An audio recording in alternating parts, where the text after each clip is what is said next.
Hello बच्चों। हम लोग स्टार्ट करते हैं बेटा हमारा फिजिक्स का जो है 14th टेस्ट का डिस्कशन। बड़ा क्वेश्चन नंबर 1 देखिए। Two small spherical metal balls having equal masses are made from materials of density ρ1 and ρ2, जहाँ पे बेटा ρ1 किसके बराबर है 8 टाइम्स ρ2 के बराबर है। ठीक है, इनकी रेडिया क्या है 1 mm 2 mm respectively. Now they are made to fall vertically in a viscous medium. उसका कोएफिशिएंट ऑफ फ्रिक्शन क्या होता है? Coefficient of viscosity is equals to eta. और बेटा क्या डेंसिटी दिया है 0.1 ρ2। तो हमें बताना है कि ratio of their terminal velocities क्या होगा। ठीक है, तो टर्मिनल वेलोसिटी क्या होती है बेटा 2r² rho minus rho not divided by 9 times of eta. ठीक है, ये होती है। अब आप देखिए यहाँ पे बेटा हमको कुछ रिप्लेस करना पड़ेगा, रेशियो निकालना है, राइट। तो आप ये देखो कि v1 बाई वी टू कर ले आप, है ना। v1 बाई क्या कर लेंगे v2 कर लेंगे 2। अब ये 1 था तो यहाँ 1 कर लो आप, यहाँ पे r2 हो जाएगा स्क्वायर। बेटा डेंसिटी ऑफ 1 या density of 2 minus density of the liquid bye 9 times of eta. ठीक है, तो 9 टाइम्स ऑफ ईटा से ये 9 टाइम्स चला गया, 2 बार से 2 चला गया ना। बेटा क्या बचेगा हमारे पास में v1 by v2। Now this is equals to बेटा r1 स्क्वायर कितना है 1 mm और उसका कितना है 2 mm। तो कोई प्रॉब्लम नहीं है, आप mm को मीटर में ना भी करो तो भी कट कैंसिल आउट हो ही जाएगा, mm स्क्वायर से mm स्क्वायर कट जाएगा। यहाँ क्या है 2 स्क्वायर। ठीक है ना, 2 दिया है, यहाँ 2 रख दीजिए आप इनटू इधर ρ1 माइनस रो नॉट। ठीक है, अब आप ये देखो कि ρ1 माइनस क्या लिखूं मैं पे रो नॉट, है ना, density of the metallic ball और डेंसिटी ऑफ द लिक्विड। ठीक है, अब ρ1, अच्छा ये आप देखो ये क्या है, यही हमारा डेंसिटी ऑफ द लिक्विड है रो नॉट। तो बेटा इसको मेरे को यहाँ पे प्लेस कर देना चाहिए, है ना। तो बेटा प्लेस कर देता हूँ मैं -0.1 और क्या आएगा ρ2 आएगा। ठीक, अच्छा ρ1 ध्यान से देखो, ρ1 और ρ2 में भी एक का वो दिया हुआ है रिलेशन। तो हमें क्या करना है, अब ρ1 को भी ρ2 के फॉर्म में लिख लेते हैं। ठीक, इससे क्या होगा नीचे भी डिवाइड हो जाएगा इजीली। सो ρ1 क्या लिख सकते हैं आप देखो 8 टाइम्स ऑफ ρ2, क्या लिखेंगे 8 times of ρ2, 8 times of ρ2 minus, ठीक, डिवाइडेड बाय, ये तो होगा पहला वाला। अब दूसरा वाला करना है, तो दूसरे वाले में तो ρ2 बेटा दिया हुआ है और माइनस फिर से आप क्या करोगे 0.1 ρ2। ठीक, इसको आप लोग को क्या करना है, इसको बेटा सॉल्व करना है। इसको जैसे ही आप सॉल्व करोगे ना तो आप क्या मिलेगा 79 डिवाइडेड बाय आपका 36। ठीक, इसको आप कैलकुलेट कब कर सकते हो, ये 1/4 हो जाएगा, ρ2 कॉमन निकल के कैंसिल आउट हो जाएगा। 8 में से 0.1 7.9 है ना, 7.9 देख लो 79 कैसे बन रहा है। और नीचे क्या है बेटा, यहाँ पे आ जाएगा आपका 0 पॉइंट है ना 1 माइनस 0.9 आ जाएगा। इसको सॉल्व करोगे 39 79/36 आपका क्या आ जाएगा आंसर, क्योंकि यहाँ पे 4 भी है ना तो मल्टीप्लाई करके दे देगा। तो कौन सा वाला ऑप्शन करेक्ट है बेटा, Bombay is the right answer. ठीक, सो इस तरीके से आप लोग क्या करेंगे पहला क्वेश्चन। चलिए आगे बढ़ते हैं सेकंड क्वेश्चन की तरफ। सेकंड क्वेश्चन क्या कहता है, पार्टिकल स्टार्टिंग फ्रॉम रेस्ट। ठीक है, अगर एक पार्टिकल रेस्ट से स्टार्ट कर रहा है और कर क्या रहा है मोशन, कैसा सर्कुलर मोशन। देखो a particle starting from rest moves in a circle of radius r small r, it attains a velocity of v not in the nth round, मतलब पहले राउंड में नहीं nth राउंड। ठीक, it's angular acceleration, मतलब basically alpha पूछ रहा है आपसे। ठीक है, क्या पूछ रहा है अल्फा। तो बेटा इनिशियल वेलोसिटी अगर 0 है इसका मतलब क्या है, इनिशियल एंगुलर वेलोसिटी भी 0 है। ठीक, अच्छा फाइनल क्या है, फाइनल ओमेगा एफ। ठीक है, और ये वेलोसिटी कह रहा है, एंगुलर वेलोसिटी नहीं कह रहा है। तो v क्या होता है ओमेगा आर होता है ना, ओमेगा आर होता है, तो ओमेगा क्या हो जाएगा v/r हो जाएगा। ठीक, तो बेटा ये बेसिकली v नॉट बटे r हो गया, है ना। इस तरीके से आप यहाँ तक पहुंच जाएंगे। अब क्या करना है सर, अब ये करना है कि nth राउंड में हुआ है, कौन से राउंड में nth राउंड में। तो आपको पता है कि v f square minus v i square equals to 2 alpha और थीटा। ठीक, फाइनल, फाइनल देखो भाई कहाँ है, ये रहा फाइनल, रख दो वी नॉट बटे आर का होल स्क्वायर। बेटा इनिशियल तो 0 था, क्वेश्चन में पहले ही कह दिया था रेस्ट में, तो 0 रख दिया इक्वल्स टू 2, 2 तो 2 होता है, अल्फा हमको निकालना है थीटा। nth राउंड, एक राउंड में 2 पाई एंगल घूमता है, तो nth राउंड में 2 पाई इंटू n राउंड घूमेगा। ठीक है, ये चीज को ध्यान देना। अब इसको सॉल्व करेंगे हम लोग को और अल्फा निकालना है, ठीक है। इधर सॉल्व कर लेते हैं, आ जाओ। तो वी नॉट स्क्वायर बटे r square equal to 4 alpha, है ना, पाई इंटू एन। तो बेटा अल्फा क्या हो जाएगा, v not square by 4 pi n into r square, ठीक है। यही आपका क्या है बेटा, यही आपका आंसर है। देखो कौन सा वाला ऑप्शन मैच कर रहा है, देखिए ये ऑप्शन मैच कर रहा है, ठीक है। स्मॉल आर है ना, स्मॉल आर रख दो, कोई प्रॉब्लम, स्मॉल आर, ठीक, स्मॉल आर, और उसका क्या है स्क्वायर। अब देखो जरा, ऑप्शन ए बिल्कुल मैच कर गया, रेडियन पर सेकंड स्क्वायर। अल्फा होता क्या, एंगुलर एक्सेलरेशन होता है, इसलिए किस में आएगा, रेडियन पर सेकंड स्क्वायर में आएगा। चलिए थर्ड की तरफ, question number 3, a person standing on floor of an elevator drops a coin, the coin reaches the floor in time t1 if the elevator is at rest, ठीक है। t1 time कब लगा, देखो इसको ना अच्छे से समझेंगे हम लोग, कोई दिक्कत नहीं है, समय है हमारे पास में। तो बेटा ऐसे एक इंसान खड़ा हुआ था यहाँ पे और हाथ में कॉइन था उसके, ये रहा कॉइन। अब ये एलिवेटर किस पे, रेस्ट पे, मतलब वेलोसिटी क्या है, 0। तो ये यहाँ से यहाँ तक गिर गया, तो समय लगने वाला समय क्या है बेटा, t1। ध्यान देना बेटा, रेस्ट पे है मतलब वेलोसिटी 0 है, मतलब पोजीशन चेंज नहीं हो रही है, पर t1 टाइम लग रहा है कॉइन को गिरने में। बहुत प्यारा, आगे बढ़े, सेकंड कंडीशन है ना, ये क्या था, फर्स्ट कंडीशन, ये क्या है, सेकंड कंडीशन। कंडीशन पे ध्यान देना, अगर एलिवेटर रेस्ट पे था तब ये काम हो गया। अब टाइम लगने वाला t2 है, अगर एलिवेटर इज मूविंग यूनिफॉर्मली। अगर ये आपने क्वेश्चन गलत किया है तो ये शब्द आपने मिस किया है, सीधा सा हिसाब। क्यों सर, क्या गलती होगी बेटा, यूनिफॉर्मली का मतलब होता है एक्सेलरेशन 0, बस इतना ही कॉन्सेप्ट था। एक्सेलरेशन 0 होने का मतलब वेलोसिटी क्या है, मूव कर रहा है ना, कांस्टेंट मूव कर रहा है वेलोसिटी, किससे, कांस्टेंट।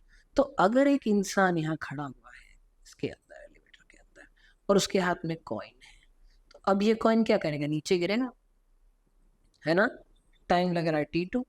तो मुझे एक बात बताओ कि अगर यहाँ एक्सेलरेशन 0, देखो कांस्टेंट वेलोसिटी, एक्सेलरेशन क्या होता है, v minus u by T.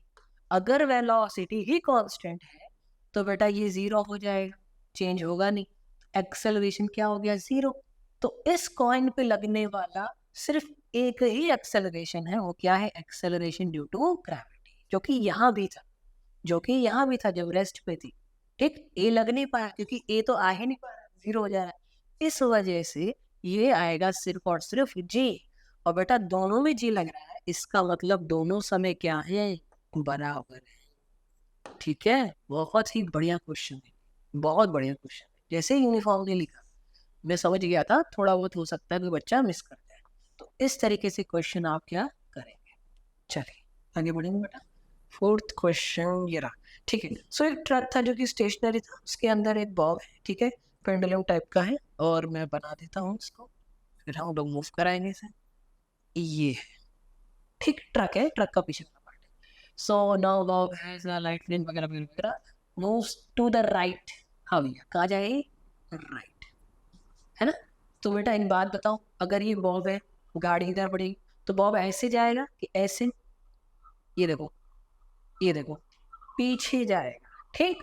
तो बॉब किधर आ जाएगा बेटा, यहाँ कहीं आ जाएगा, ठीक है। जैसे ही वो राइट गए तो बॉब पीछे आ गया, बहुत प्यारा। अब क्या करना है सर, अब ये करना है कि ये कुछ एंगल बना होगा, थीटा, क्या बना बेटा, थीटा एंगल बना, और इसके ऊपर एक एक्सेलरेशन आएगा, कि क्वेश्चन में दिया है कि विथ एन एक्सेलरेशन ए, ठीक है बेटा, स्यूडो फोर्स है ना, स्यूडो फोर्स आएगा, और इसी स्यूडो फोर्स के कारण यहाँ पे क्या आएगा, इस तरफ एक एक्सेलरेशन ए आएगा और इस तरफ एक जी एक्सेलरेशन ऑलरेडी लग रहा था, है ना।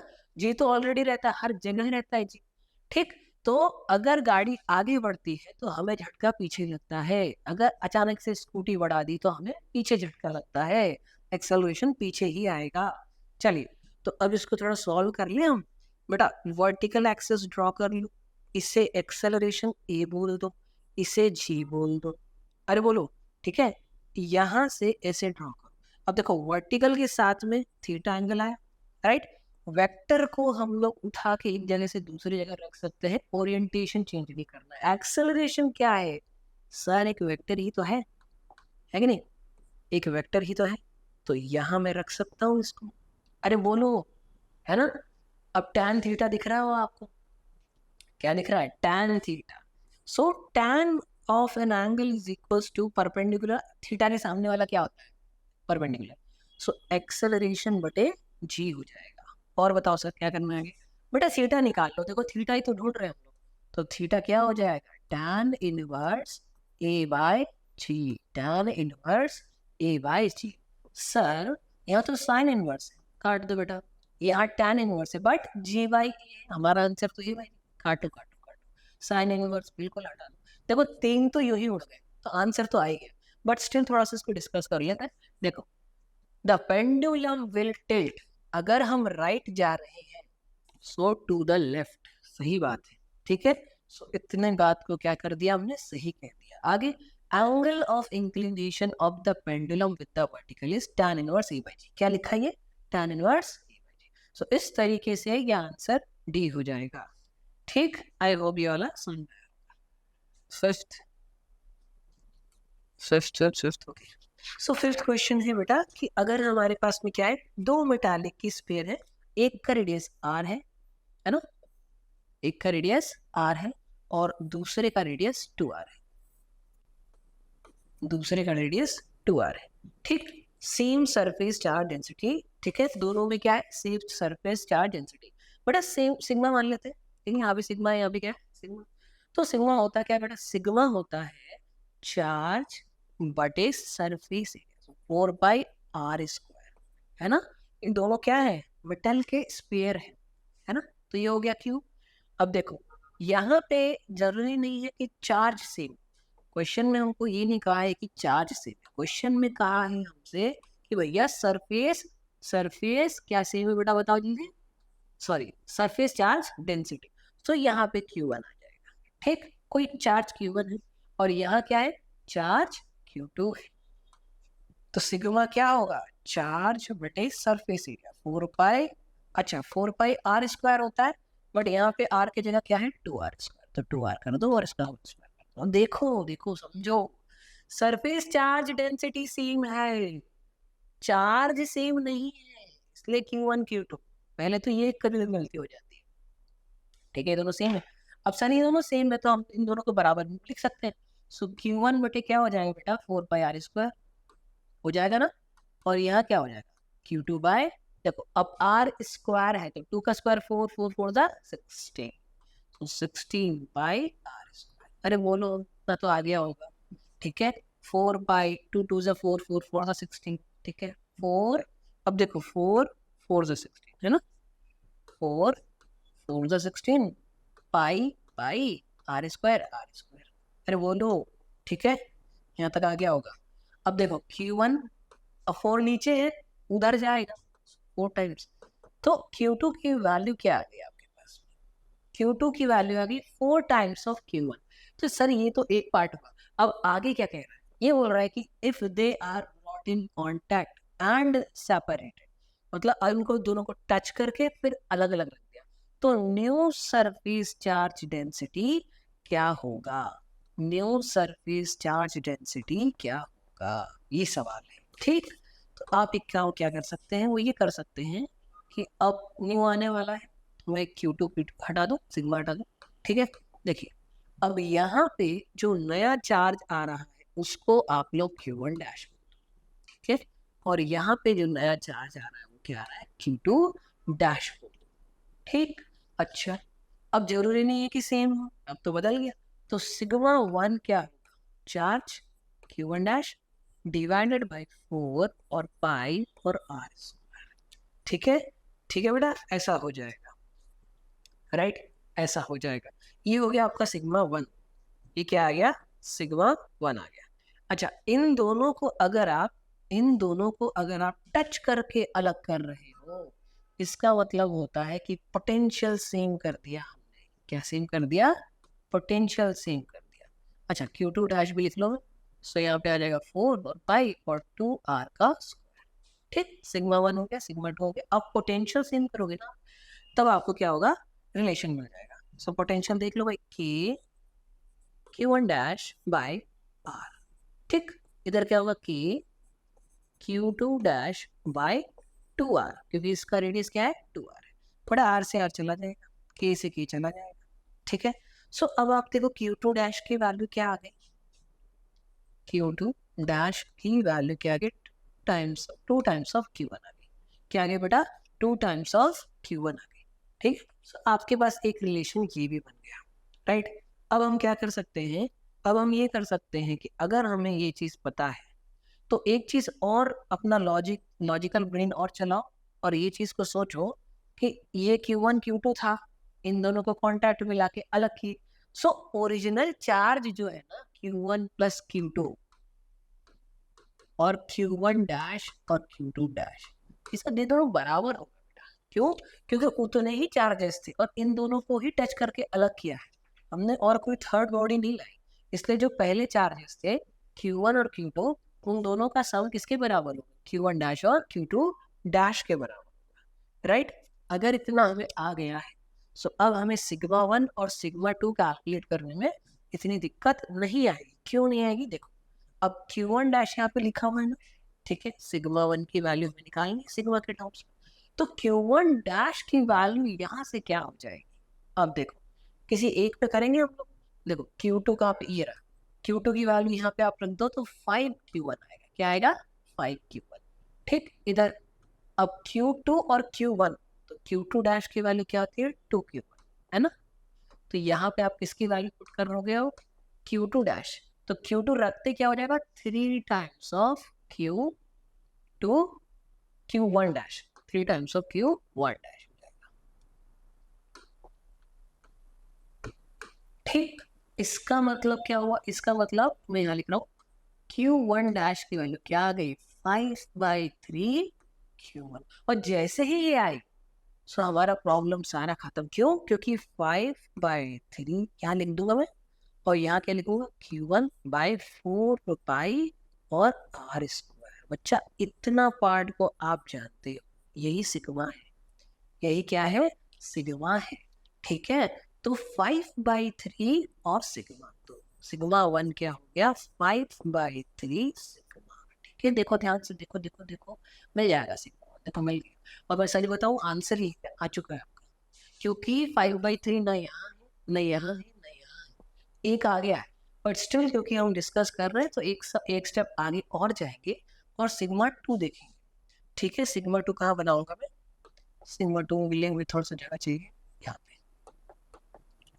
Sigma 2 is equals to Q2 dash बटे 4 पाई और 2R, है ना, ऐसे ही होता है, का स्क्वायर, का स्क्वायर। अब हमें Q2 की वैल्यू, Q2 डैश की वैल्यू चाहिए, तो उसको करने के लिए हमें फिर से ये वाला यूज करना पड़ेगा, है ना। फिर से हमको ये वाला यूज करना पड़ेगा। तो अब हमको चाहिए Q2 dash in terms of Q2, right. Q2 dash in terms of Q1, मतलब Q1 डैश की वैल्यू क्या है, देखो यहाँ पे, और आप क्या लिख सकते हो, यहाँ पे आप Q1 के जगह पे लिख सकते हो बेटा Q2/4, है ना। Q1 क्या लिख सकते हो, Q2/4, यहाँ पे क्या आएगा, Q2 आए। अच्छा, Q1 डैश क्या लिख सकते हो, Q2-2,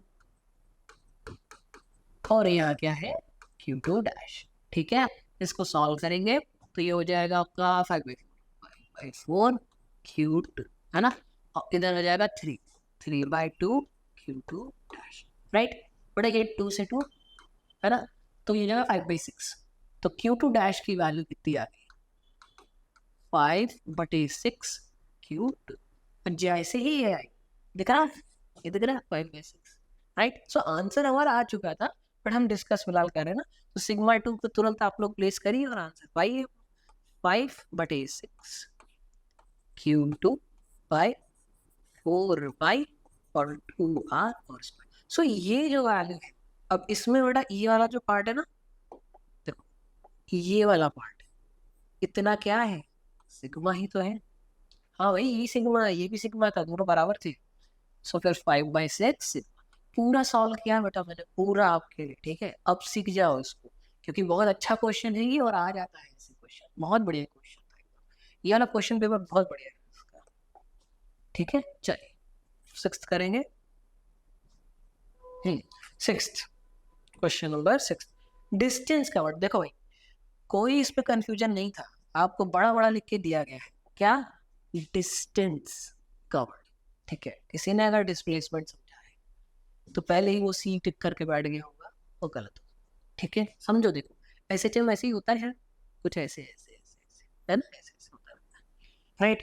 तो यहाँ से यहाँ तक जो होता है उसी को हम लोग एक वेव कह देते हैं, टाइम पीरियड कह देते हैं, लैम्डा लैम्डा कह देते हैं, ठीक। समझो ऐसे चम ऊपर गया नीचे गया, ठीक है। ये वाली इसको मीन पोजीशन कह दो, है ना, इसको मीन पोजीशन कह देते हैं। तो बेटा ऊपर गया एम्पलीट्यूड, डिस्टेंस बार बार कह डिस्टेंस बात, नीचे गया तो माइनस है, सही बात। बट ये माइनस हम लोग कब लेते हैं, डिस्प्लेसमेंट में। अभी क्या लेंगे, डिस्टेंस लेंगे, राइट, ठीक है। तो भाई साहब ये पहले ऊपर गया ए, देखो यहां से यहां तक ऊपर गया ए, फिर यहां से यहां तक नीचे आया ए, फिर ये यहां से यहां तक इधर गया ए, फिर ये यहां से यहां तक वापस गया बेटा, 4a, 4 टाइम्स, 4 बार। कितने बार, 4 बार। या ऊपर गया ए, नीचे आया ए, फिर और नीचे गया ए, फिर ऊपर आया ए, 1 2 3 4, ठीक है। तो इसका आंसर जो है वो बॉम्बे है, राइट, डिस्टेंस का वर्ड था। चलिए 7th करेंगे।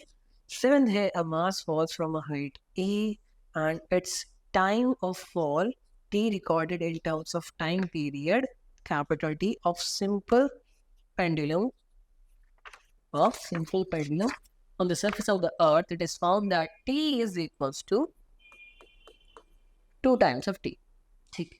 Now the entire setup is taken to another planet। भैया पूरा सेटअप उठा के हम दूसरे प्लेनेट पे पहुंच गए, जिसका मास जो है ना half of that of earth है और रेडियस सेम है।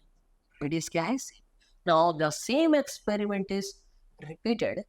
पूछ रहा है कि T dash and capital T dash में क्या रिलेशन होगा, ठीक है। तो ये इसको किसी हाइट से हमने गिराया था ना, सो एच क्या होता है, UT plus half T square होता है ना, तो जी हो जाए डी जी टी स्क्वायर, इस तरीके से करूँगा। अच्छा, इनिशियल वेलोसिटी जब भी फ्री फॉल होता है तो क्या हो जाती है, 0। तो एच की वैल्यू क्या आ गई, 1/2 जी टी स्क्वायर। अरे बोलो इतना तो हो ही जाएगा, ठीक। तो यहाँ से आप टी की वैल्यू निकालो, जो टी है ना स्मॉल टी, क्या हो जाएगा भैया, 2h/g का रूट, ये तो होता है ना। तो आपके पास टी आ गया। अब आपको क्या करना है, अब आपको टाइम पीरियड के साथ में रिलेशन निकालना है। तो कैसे निकाले, ये दिया हुआ है, ये हमको ऑलरेडी दिया हुआ है। तो 2t इक्वल टू, है ना, जब ये इसके बराबर है तो ये वाला इसके बराबर हो, अंडर रूट 2h/g। क्या करेंगे सर, स्क्वायर दिख रहा है, ठीक है। स्क्वायर करके हम लोग क्या निकाल सकते हैं, यहाँ से h निकाल सकते हैं, right, in terms of t, ठीक है। स्क्वायर कर दो, 4t स्क्वायर 2h/g, ये तो होगा जी इधर, ये 2 से ये कट जाएगा, 2 हो जाएगा, ठीक है। सो यहाँ पे h क्या आ जाएगा बेटा, यहाँ पे h आ जाएगा आपका 2t स्क्वायर 2g, है ना, इन पावर में 2, t to the power 2, correct, ये आ जाएगा। अब देखो ये वाले तो आपके पास में इतनी तो आपके पास में आ गई। अब भैया दूसरे प्लैनेट पे जाने के लिए तैयार हो जाओ, क्यों, क्योंकि उसको बुलाया कि दूसरे प्लैनेट पे जाना है जिसपे मास आधा हो और रेडियस सेम। तो अगर ऐसा होता है तो सबसे पहले आप लोग क्या निकालोगे, acceleration due to gravity on that planet. क्या होता है, कैपिटल जी मास और रेडियस और का स्क्वायर, ठीक है। क्या बोल रहा था भैया, ये कि आधा है, आधा रख दो भाई, और यहाँ क्या रख दो, r स्क्वायर रख दो। तो इसको देखो आप 1/2 आ जाएगा, तो जीपी क्या आ जाएगा, g/2 आ जाएगा, है ना। जीपी क्या आ जाएगा, g/2 आ जाएगा, करेक्ट है। अब प्लैनेट जो वहां पे टाइम पीरियड होगा बेटा, वो कैसे निकालोगे, टाइम हमेशा 2/√L/g होता है। क्या होता है, t dash is equals to 2/√length/g of that planet, है ना, प्लैनेट का। और उस प्लैनेट का क्या है, g/2 है। तो डायरेक्टली मैं यहाँ पे g/2 रख देता हूँ, तो g यहाँ आएगा और यहाँ पे क्या आ जाएगा, 2 आ जाएगा, ठीक, बढ़िया। ठीक है बेटा, यहाँ तक पहुंच गए हम लोग। अब क्या करना है? अच्छा, इसमें और इसमें कहाँ गया टाइम पीरियड? टाइम पीरियड कहाँ गया? देखिए ये रहा, T is equals to √2h/g। हाँ, अच्छा यहाँ पे मैंने टाइम पीरियड नहीं लिखा था, मैं लिख देते हैं। ठीक है, होगा 2π√L/g। हाँ, अब ठीक है। अब ये देखो कि यहाँ पे T इक्वल्स टू 2π√L/g है, और यहाँ पे क्या है 2π√2 टाइम्स L/g। मतलब ये कि T dash is equals to √2 into T, है ना? इन दोनों में भी आ गया बेटा रिलेशन आ गया। क्या आ गया? रिलेशन आ गया।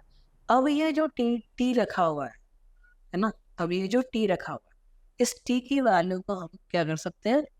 रिप्लेस कर सकते हैं। इस टी की वैल्यू के क्या कर सकते हैं? रिप्लेस। पहले मुझे थोड़ी सी स्पेस क्रिएट करना होगा, यहाँ ये बिठा देते हैं, ये बिठा देते हैं, है ना? ठीक ठीक। सो बेटा टी डैश, अब देखो टी डैश यहाँ पे हमने टाइम निकाला था ना, आ गया ये रहा। इस टाइम का अगर मैं स्क्वायर करके यूज करता तो टी डैश वैसे होगा कि √ है ना 2h/g/2, क्या हो g/2। सो मतलब √ क्या हो जाएगा 4h/g हो जाएगा। इसका मतलब ये हो जाएगा कि अगर मैं टी डैश का स्क्वायर करूंगा तो क्या होगा 4h/g हो जाएगा। क्या हो जाएगा? 4h/g हो जाएगा, √4h/g हो जाएगा। ओके, सो सर अब आगे क्या करना है? देखो ये आ गया ना 4h/g, इसको हमको क्या करना है? देखो t की वैल्यू रख दो यहाँ पे। t की वैल्यू अगर मैं यहाँ पे रख देता हूँ तो हमको क्या मिल जाएगा? h के टर्म्स में मिल जाएगा, और इन दोनों का हम डिवाइड कर सकते हैं। इन दोनों को हम डिवाइड कर सकते हैं। h की वैल्यू ये रही, है ना? h की वैल्यू रख दो। देखो ये h है ना बेटा, इस h को यहाँ पे प्लेस करने की कोशिश करते हैं। सो टी डैश का square is equal to 4/g multiplied by, but ध्यान ये रखना कि h यहाँ पे था, h यहाँ पे था, लेकिन g/2 है। ये वाला हम नॉर्मल प्लैनेट अर्थ के लिए कैलकुलेट किए थे, तो ये हो जाएगा 2 और g/2 और इंटू टी स्क्वायर। ठीक है, इंटू टी स्क्वायर। तो ये भी क्या आ जाएगा? टी डैश का स्क्वायर आ जाएगा, टी डैश का स्क्वायर आ जाएगा। पर हमें इन दोनों के बीच में ही क्या करना है? रिलेशन क्या निकालना है। तो देखो 2 से 2 गया, राइट, जी से जी गया। देखो भाई आ गया answer, T dash square is equal to 4 times of T dash का स्क्वायर। तो जैसे ही आप स्क्वायर हटाओगे तो T dash is equal to, बेटा 2 का 4 का रूट क्या होता है? 2 इंटू टी डैश। ठीक, पूरा कैलकुलेट किया बेटा मैंने आपके पूरा। ठीक है, तो मुझे लग रहा है Bombay is the right answer for this question. T dash equals to 2 types of capital T dash, right? बढ़िया क्वेश्चन था 7th वाला। 8th की तरफ बढ़ते हैं। 8th वाला जो क्वेश्चन है ना, अगर PYQ कर रहे हो फिजिक्स के तो देखते ही पहचान जाओगे। वैल्यूज भी वही है, वैल्यूज भी वही है। ठीक है, रेजोनेंस का क्वेश्चन था बेटा, ये कुछ भी नहीं करना था इसमें। ये PYQ है, सारी वैल्यूज से 800 हर्ट्ज की फ्रीक्वेंसी देखते दे दी आपको L1, ठीक है, L2 और L3 की वैल्यू। ठीक है, L1 कितना है? 9.75 सेंटीमीटर। ठीक है, 31.25 सेंटीमीटर, 31.25 सेंटीमीटर, और L3 क्या है आपका? 52.75 सेंटीमीटर, राइट? क्या निकालना है? स्पीड निकालना। रेजोनेंस के क्वेश्चन में हमेशा याद रखो, अगर लेंथ दे दिया है तो L2 माइनस L1 और L3 माइनस L2, ये दोनों पहली बात तो सेम आएगा, और दूसरा L2 minus L1 is equal to क्या होगा? λ/2। अगर ये चीज आपने लगा दी तो आपका आंसर आ जाएगा, इसको याद कर लो आप। ठीक है, तो बेटा लैम्डा कैसे निकलेगा? 2 times of L2 minus L1। ठीक है, कंडीशन है, ऐसा नहीं कि सर याद ही करना भाई। जब लेंथ दिया हो, रेजोनेंस का सवाल हो, तो L2 माइनस L1 या फिर L3 माइनस L2 λ/2 के बराबर, λ/2 के बराबर होता है। सो लैम्डा को आप यहाँ से क्या करोगे? कैलकुलेट कर लोगे। ठीक, इसको कर लेना माइनस आप, यहाँ पे क्या आ जाएगा? L2 माइनस L1 आ जाएगा। लैम्डा आ गया। वेलोसिटी क्या होती है? डिस्टेंस बाय टाइम, मतलब λ/2 क्या है? Frequency. So velocity 2 times of L2U minus L1 into 800 into 800. इसे कर लो बेटा, आपका आंसर आ जाएगा, है ना। वेलोसिटी कितने आ जाएंगे 3, मैं वैल्यू पुट कर देता हूँ फिर भी। L2 की वैल्यू है 13.25, L1 की 9.75 और 800 से भी मल्टीप्लाई करना। तो ये वैल्यू आप सॉल्व करोगे ना तो इसके आंसर आ जाएगा आपका 344 मीटर पर सेकेंड। ठीक, 9th क्वेश्चन देखते हैं। 9th क्वेश्चन जो है वो ये है कि एक ऑब्जेक्ट है जो कि उड़ रहा है, ठीक है। उसकी वेलोसिटी 20 आई कैप प्लस 25 जी कैप माइनस, लिख लेते हैं यहाँ पे कितनी है, 20 आई कैप प्लस 25 जी कैप माइनस 12 की कैप, ठीक है। ये भी now suddenly it breaks into two pieces. Those masses are in the ratio 1:5. Smaller one की वेलोसिटी ये है तो वो बिगर वन की बताइए। भाई सिंपल सी बात, अगर ये 1:5 में कट रहा है ना, डिवाइड हो रहा है, इसका मतलब नेट मास क्या हो जाएगा 6। तो मोमेंटम कंजर्व है क्या ना, मोमेंटम क्या है, कंजर्व है। क्यों, क्योंकि सर यहाँ पे suddenly it breaks into two, है ना, कोई एक्सटर्नल फोर्स तो लगा नहीं, इसका मतलब इंटरनल फोर्स है, इसका मतलब क्या है, कंजर्व है। तो हम क्या करेंगे, मोमेंटम P1 या फिर P total is equals to P1 plus P2 करेंगे, ठीक। हाँ भैया, मास कितना है 6 और वेलोसिटी क्या है ये वाली, मतलब 20 आई कैप प्लस 25 जी कैप और माइनस 12 की कैप, ठीक है। मैं कलर में चेंज कर लेता हूँ, ऐसा ना हो कि आपको सो देखना है, ठीक है। सो P1 क्या होगा, देखो अब स्मॉलर वाले की पता, स्मॉलर मतलब 1, सो 1 मल्टीप्लाइड बाय, क्या मल्टीप्लाई करेंगे सर, ये है ना वेलोसिटी, तो वही मल्टीप्लाई करेंगे 100 आई के, राइट, प्लस 35 जी का और प्लस 8 की हो गया, प्लस बड़ा वाला बचा ना 5 लिख दो या 5 अच्छे बच्चों की तरह, और उसके अंदर Vx आई के प्लस Vy जी के, है ना, ये पूरा लिख दो।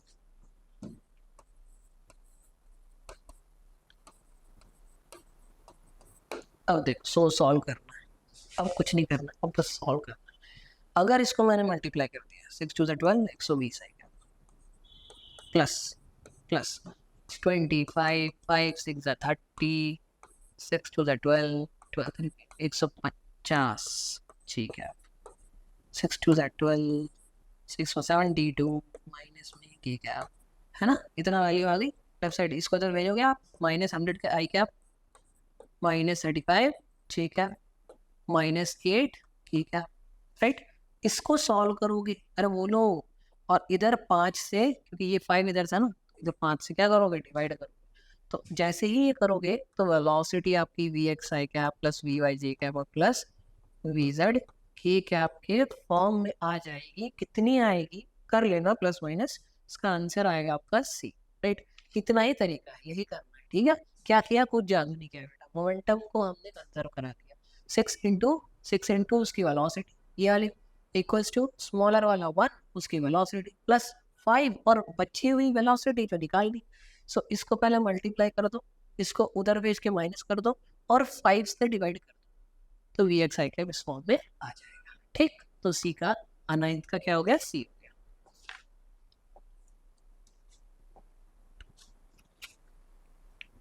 टेंथ क्वेश्चन, ठीक है। 10th क्वेश्चन देखो, एक सर्किट है जिसको जब AC सोर्स में कनेक्ट करते हैं ना बेटा, AC सोर्स, तो क्या है 12 वोल्ट लग रहा है ना, और करंट देखो वोल्टेज के 12 वोल्ट और करंट कितना है 0.2 एम्पियर। और यही चीज जब DC में करते हैं तो 12 वोल्टेज दिया हुआ है हमें और करंट कितना है 0.4, है ना, एम्पियर। एक चीज नोटिस करें, 0.2 से 0.4 करंट बढ़ गया है, कम नहीं हो, है ना, करंट क्या हो गया, बढ़ गया है। इस चीज को हम लोग बाद में और एनालाइज करके आंसर ही निकालेंगे, ठीक है। चलिए, तो फिलहाल अब हमको क्या करना है, हमको यहाँ पे रेजिस्टेंस देख लो, रेजिस्टेंस आ जाएगा।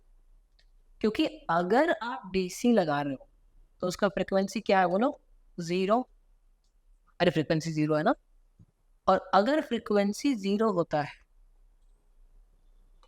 अगर इसकी फ्रिक्वेंसी 0 होता है तो एक्स सी जो कि होता है 1/ओमेगा c और एक्स एल जो कि होता है ओमेगा इंटू एल, इसमें ये जो ओमेगा होता है वो क्या होता है 2πf ही तो होता है, f0 तो ओमेगा जीरो तो ये क्या हो जाएगा इनफाइनाइट, रेजिस्टेंस 1/0 ही होता है।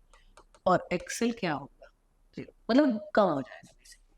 ठीक है, तो सिर्फ रजिस्टर बचता है डीसी में जो काम करता है ना। इसीलिए हम लोग 10th क्लास में जब डीसी सर्किट पढ़ते थे तो सिर्फ रजिस्टर लगाते थे, और 12th में जब एसी आया तब एसी के साथ में आया इंडक्टर और कैपेसिटर। रेजिस्टेंस क्या होता है बेटा, V equal to I R sorry V by I होगा। V कितना है 12, करंट कितना है 0.4, पॉइंट हटाओ 0 लगाओ 4 3 से 30, मतलब रजिस्टर कितना आ गया 30 होगा, कोई प्रॉब्लम नहीं है। देखो ये क्वेश्चन में आप जो है ना इतना निकालो कैलकुलेट करो, मैं आपको ये कह रहा हूँ कि करंट जो है वो 0.4 था, करंट जो है 0.1 हुआ है, इसका मतलब करंट जो है वो लैग कर रहा है ना, करंट क्या कर रहा है लैग कर रहा है, और वो एक ही में पॉसिबल है एलआर में। ठीक है, क्योंकि अगर एलसी सर्किट होता, अगर मान लीजिए नहीं आरसी सर्किट होता तो फिर करंट जो है ना वो ज्यादा रहता, क्योंकि उसमें करंट क्या करता है लीड कर जाता है। इस वजह से क्या होगा एल आर सर्किट यहाँ पे आंसर हो जाएगा आपका। ठीक है, एल आर सर्किट आपका क्या हो जाएगा, L R series L R क्या हो जाएगा आंसर हो जाएगा। ठीक, चलिए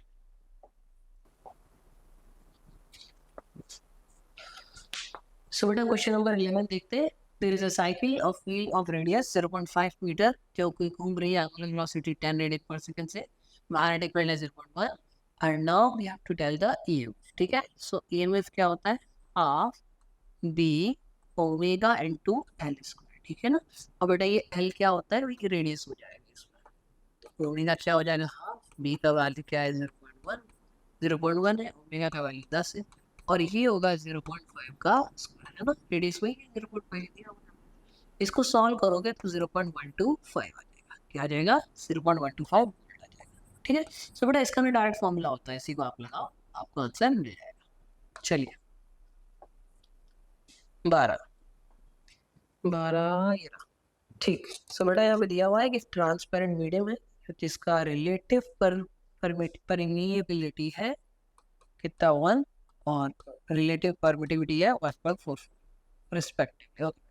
सो कह रहा है कि वेलोसिटी ऑफ द लाइट बता दो, तो बेटा v क्या होगा यहाँ पे c divided by under root of mu R into epsilon R, ये होगा। पहली बात तो ये फॉर्मूला लगेगा, ठीक है ये फॉर्मूला लगेगा है ना, और v क्या हो जाएगा देखो c होता है 3 × 10⁸ है ना, यही होता है बेटा राइट, और नीचे क्या आएगा, नीचे आएगा 1 मल्टीप्लाइड बाय 1.44, यही आ पाएगा।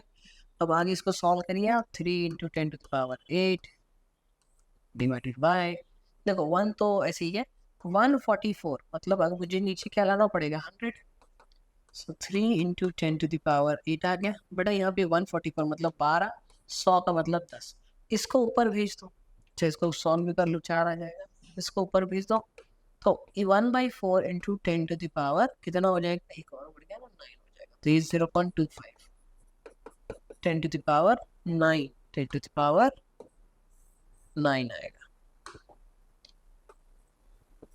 यहाँ भी तो 2 0 अगर वहां से कम हो जाए, ठीक है 2 0 कम हो जाएंगे तो 25 आएगा, पर 2.5 के टर्म्स में है तो आंसर क्या आ जाएगा ये, ठीक है ना बेटा। यहाँ से क्या है 0.25 है, 10 का 0 इधर भेज दिए, 2.5 10⁸8 मीटर पर सेकेंड। 13th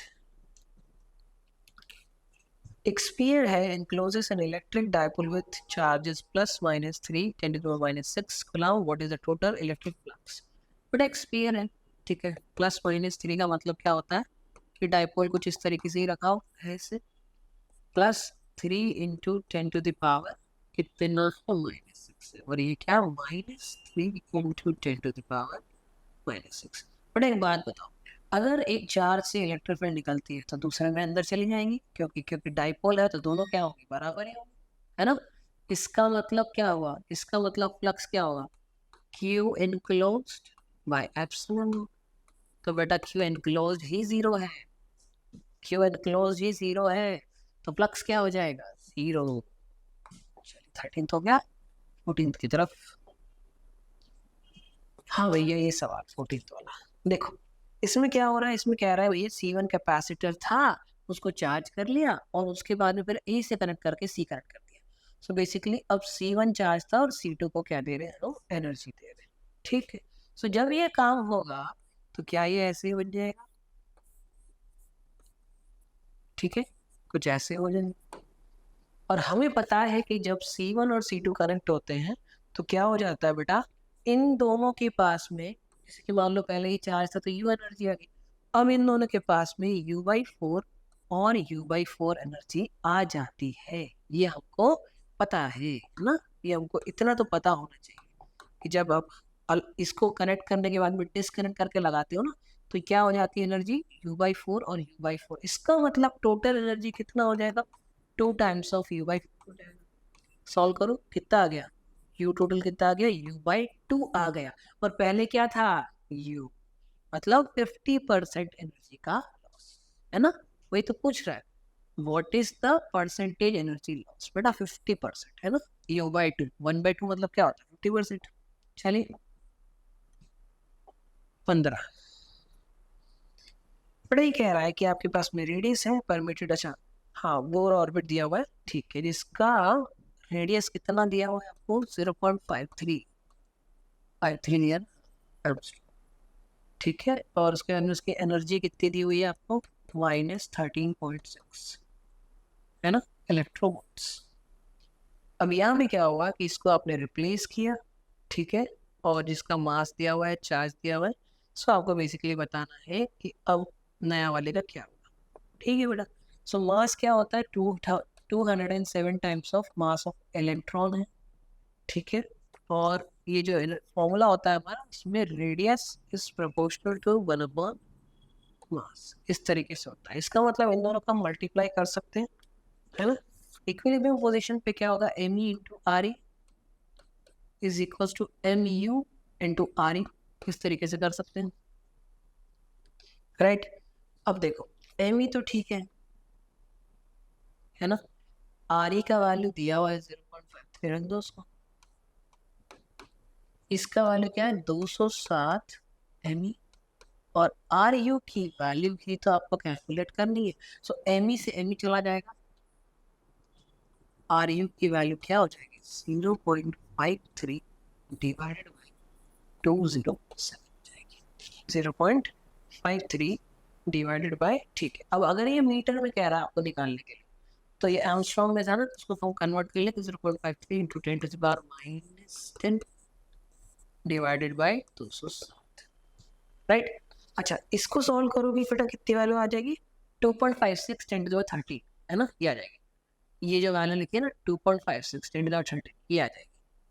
अब एनर्जी पे आते हैं बेटा, एनर्जी भी क्या है, एनर्जी जो है Me proportional to the mass होती है, क्या होती है, प्रोपोर्शनल टू द मास होती है, ऐसे।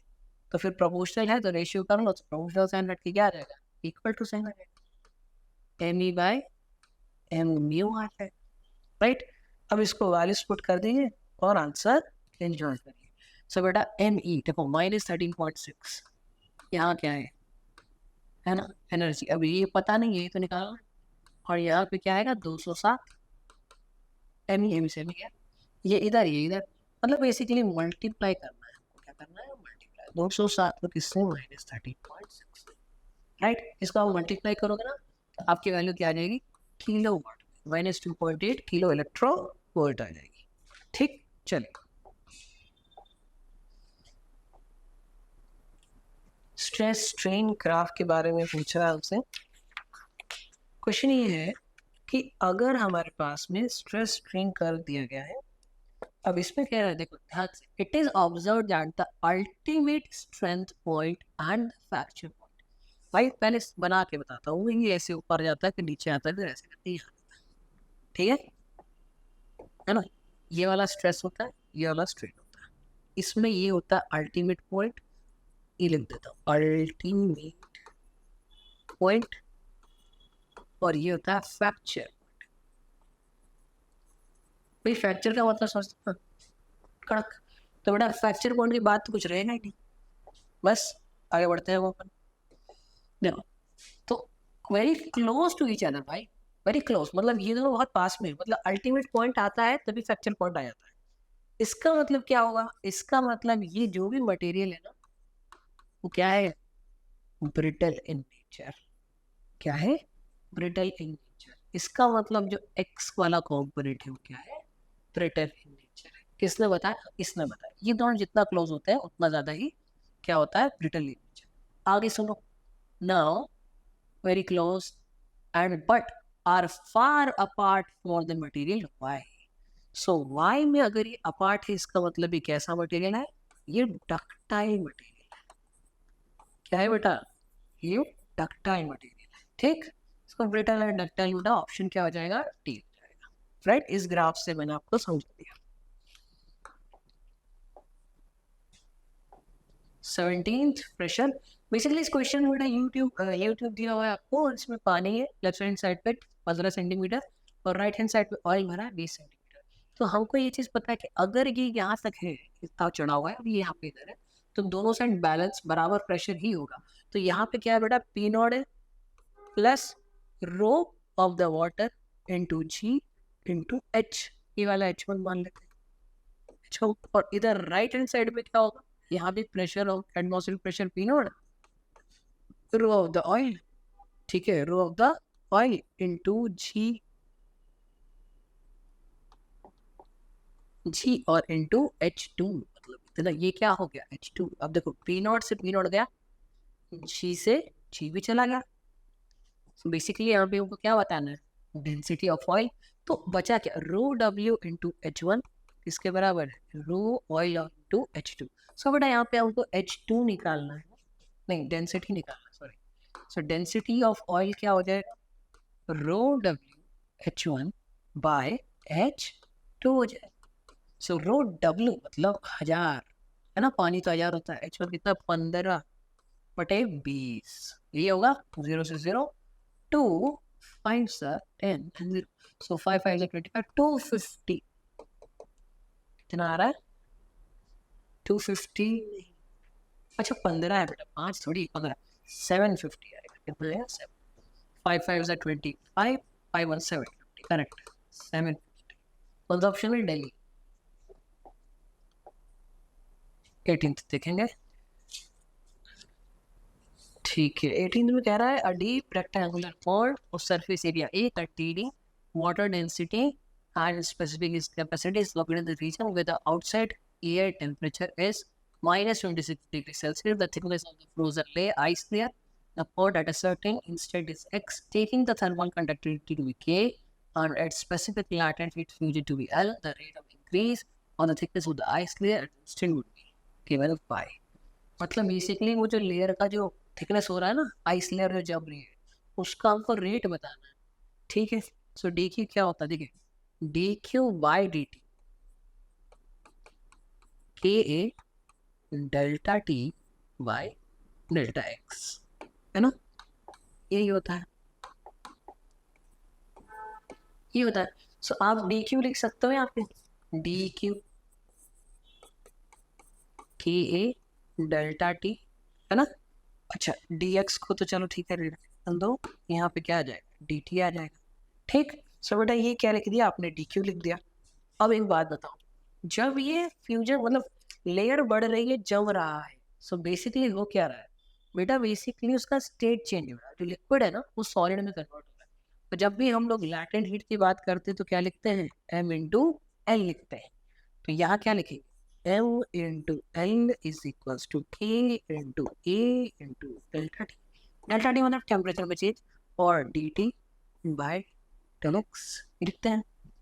ठीक है, अच्छा इस डेल एक्स को आप क्या कर सकते हो, अरे बाप रे, हाँ ठीक है, फिर से लिख लेंगे। सो डी क्यू की जगह पे क्या आ जाएगा, m इंटू एल आ जाएगा। So m into L is equals to k into A delta T into D T, और नीचे क्या आएगा, डी एक्स आएगा। ठीक है बेटा, मास को देखो, मास को क्या लिख सकते हैं, mass density into volume, volume मतलब एरिया इंटू लेंथ, ये लिख सकते हैं, ठीक है, एरिया इंटू लेंथ लिख सकते हैं। और यहाँ पे जो है इसको आप dx ही रहने दो, डेल्टा एक्स ही रहने दो, ठीक है। सो ये लिख देते हैं बेटा, रो इंटू ए एरिया और dx, और ये किसके बराबर है, k into A into delta T into D T by delta x.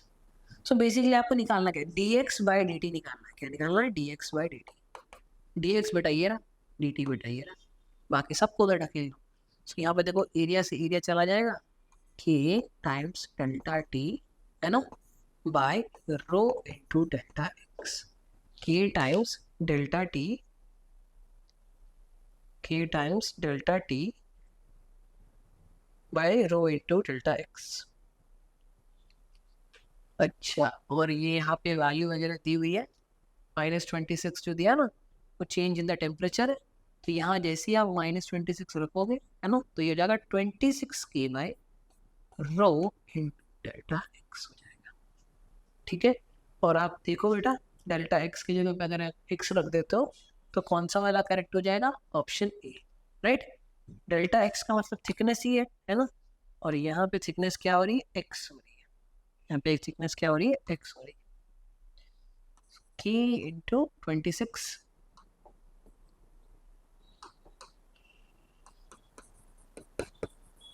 Row into X, option ए।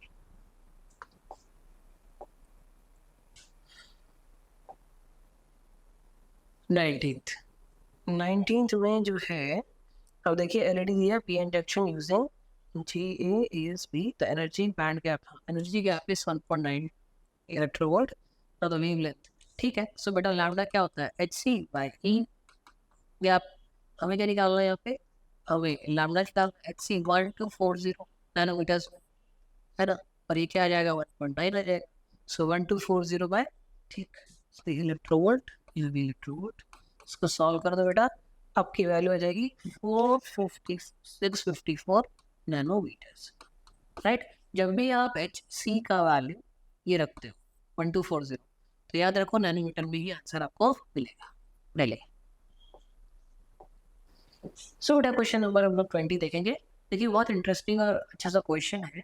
इसमें आप ये ध्यान दो कि ए और बी 0 और 1 हो जाएगा, अगर क्लोज है तो 1, अगर ओपन है तो 0। बट स्टिल अगर मान लो दोनों ही ओपन है, ये ए है, ये बी है, और ये क्या है, वाई है, राइट। मान लो बेटा दोनों ही ओपन है, तो करंट यहाँ से जा नहीं पाएगा, बट उसने एलईडी को सर्किट कंप्लीट करके चला दी। इसका मतलब 0 0 1 है ना, मतलब 0 दिया दोनों में, फिर भी 1 आ गया। तो ये चीज कब कब होती है, देखो एंड में तो, और में क्या होगा, ए प्लस बी होगा। अगर दोनों 0 हुए तो ये भी 0, तो ए तो गया। बेटा एंड में क्या होता है, एंड ए डॉट बी, ये भी 0 0 दोगे तो 0 आएगा, मतलब ये वाला भी नहीं हो सकता। नॉर और क्या बचा, नैंड। सो ए, अच्छा नॉर है ना, तो ए प्लस बी का बाहर आ जाएगा, और क्योंकि ये नैंड है तो क्या हो जाएगा, ए डॉट बी का बाहर आ जाएगा। सो 0 0 1 तो दोनों कंडीशन ही क्या करेंगे, सपोर्ट करेंगे, रख के देखो। अगर मान लो आप और नॉर में रख रहे हो तो 0 रखो, 0 रखो, सम 0 बार 1, मतलब 0 का बार क्या होता है 1, और यहाँ भी 0 0 मल्टीप्लाई करके 0 हो गया बार। एक चीज तो दोनों नहीं सेटिस्फाई कर दी। अब एक क्लोज करो और एक ओपन करो, तो पहले हम यहाँ सोचते हैं कि क्या होगा, यहाँ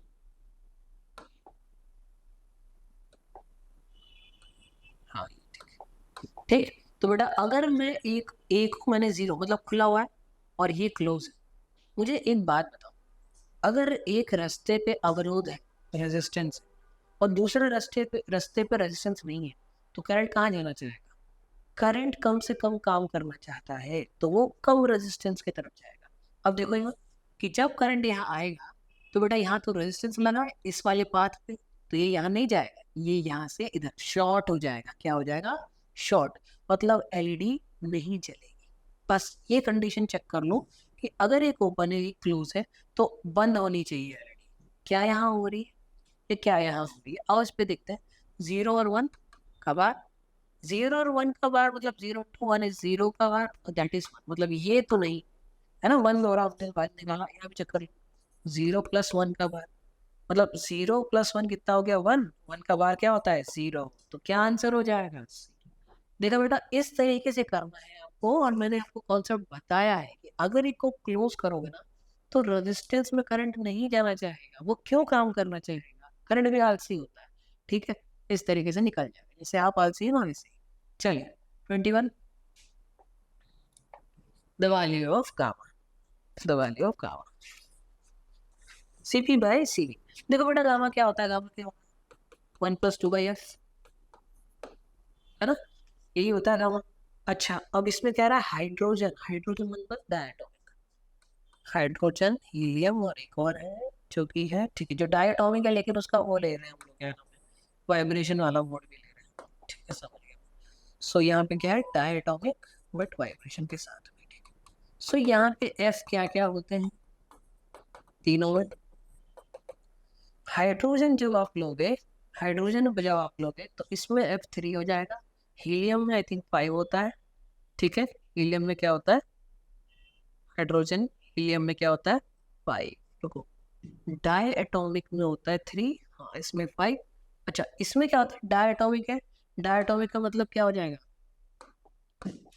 डाई एटॉमिक का मतलब क्या हो जाएगा, ideal diatomic gas, those molecules are not rigid. Rivera X diatomic gas X, those molecules are not rigid but have an additional vibrational mode, ठीक है, इसका मतलब ये हुआ कि यहाँ पे क्या है बेटा 5+2, 5+2, एक बार फिर से इसको लिख लेते हैं, हाथ लग रहा है, ठीक है, पहला लिख लो आप हीलियम, फिर लिख लो हाइड्रोजन, और फिर लिख लो आपका ये डायटोमिक वाला वाइब्रेशन के साथ, तो यहाँ पे F होगा 3, यहाँ पे F होगा 5, और यहाँ पे हो जाएगा 5, है ना, डायटोमिक है, और क्या होता है वाइब्रेशनल मोड लेता हो तो 2 और ले लेता हूँ, तो बेटा ये 3 है, ये 5 ही है, और ये कितना है 7 है, अब सही, ठीक है, तो गामा ऑफ हीलियम निकालना है 1+2/3 आई थिंक 5/3, ठीक, गामा ऑफ क्या है हाइड्रोजन, क्या हो जाएगा बोलो 1+2/5, 7/5 हो जाएगा, और gamma of this diatomic vibration वाला 1+2/7, 7 2 9 9/7। बट यहाँ पे एक चीज ध्यान देना कि यहाँ पे हाइड्रोजन पहले है, फिर हीलियम और फिर वो आखिरी वाला है, सो 9/7 तो आखिरी वाला है, तो 9/7 देख लो यहाँ है और यहाँ है ना।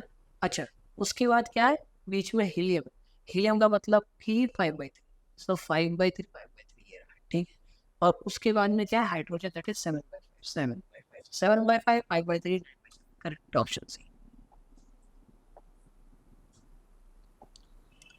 22 बेटा क्या हुआ, एक ऑब्जेक्ट है एक जिसको हमने रखा था जिसमें इसका क्या है 25 डिग्री एयर टेम्परेचर, 12 मिनट लगे इसको कहाँ से कहाँ आने में, 80 डिग्री से 70 डिग्री में आने में 12 मिनट लग गए, ठीक है, और 70 डिग्री सेल्सियस से इसको 60 डिग्री सेल्सियस में आने में कितना टाइम लगेगा ये हमको निकालना है, ठीक है भाई। So T1 minus T2 by delta T is equals to C times T1 plus T2 by minus T0, ठीक है बेटा, यहाँ से आप लोग ना ये C कैलकुलेट कर लेना, यहाँ आप क्या करोगे C, आपको बताता हूँ थोड़ा सा सॉल्व और करके, देखो T1 का वैल्यू दिया हुआ है आपको 80 degree Celsius, T2 is 70 degree Celsius, time लगा है 12 मिनट, C ठीक है 80 + 70/2 और माइनस कितना 25 डिग्री सेल्सियस, ठीक है बेटा, यहाँ से क्या आ जाएगा आपका C आ जाएगा, राइट, और एक बार C आ गया, एक बार C आ गया, फिर से ये फॉर्मूला लगाना है, कौन सा ये वाला, तो 70 माइनस 60/70, जो कि हमको नहीं पता ये निकालना, C का वैल्यू आप यहाँ से कैलकुलेट करोगे, और फिर 70 + 60/2 माइनस, अरे भाई रूम टेम्परेचर तो वही रहेगा 25, ठीक, तो बेटा T की वैल्यू कितनी आ जाएगी यहाँ से आपकी 15 मिनट आ जाएगी, ठीक, चलिए 23 है आपका कि अगर एक मेन स्केल वर्नियर का n डिवीजन है, वो n डिवीजन्स, अच्छा n divisions of vernier scale collide with n-1 divisions of main scale, तो इसका क्या होगा बेटा, बहुत बढ़िया क्वेश्चन, शानदार क्वेश्चन है, ठीक है, इसका अगर आपको बेसिक एकदम नहीं पता है तो शायद ये क्वेश्चन आपको परेशान कर जाए। देखो क्या लिखा है यहाँ पे, अपना काम यहाँ से चालू होता है। n division of vernier scale is equal to n minus 1 division of main scale, है ना, ये होता है। ठीक है, तो 1 VST किसके बराबर होगा, n minus 1 by n MST के बराबर होगा, है ना। ठीक है, राइट, ये आ गया। अब आगे क्या करना है, आगे लिस्ट काउंटिंग तो निकालना, तो आ जाओ 1 MST माइनस 1 VST, यही होता है बेटा। सो अब 1 VST की वैल्यू को मैं पुट कर दूं, कोई प्रॉब्लम नहीं होनी चाहिए, पुट कर दो भाई। सो लीस्ट काउंट क्या हो जाएगा, 1 MST इज इक्वल्स टू, हाँ 1 MST माइनस VST की वैल्यू क्या है, n माइनस 1 बाई n, वो भी MST हो जाएगा अब तो, है ना, अब तो MST हो जाएगा। ठीक, इसे सॉल्व अगर करते हैं ना तो इसकी वैल्यू अपने पास आ जाएगी। देखो n इधर गया, सो n अगर मैं MST बाहर निकाल लूँ तो n माइनस n और प्लस 1 बाय n, और यहाँ क्या आ जाएगा, MST आ जाएगा। बड़ा n से n चला गया, मतलब लीस्ट काउंट क्या हो गया, देखो लीस्ट काउंट आ गया MST बाय n, ये आ गया लीस्ट काउंट, है ना। अच्छा, main scale of the vendor, main scale of the vernier caliper has n divisions, मतलब मेन स्केल जो है उसके कितने हैं, उसके डिवीजन है n डिवीजन, MST के कितना डिवीजन है, n डिवीजन, राइट। तो मतलब 1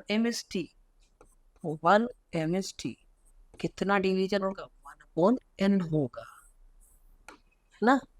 अगर 100 डिवीजन है, अगर 100 डिवीजन है, राइट, हमारे पास मान लीजिए आप कि इस तरीके से 100 डिवीजन, और इस सब की वैल्यू कितनी है, 1000, तो मतलब 1000 बटे 100 आपको क्या दे देगा, डिवीजन का वैल्यू दे देगा 10।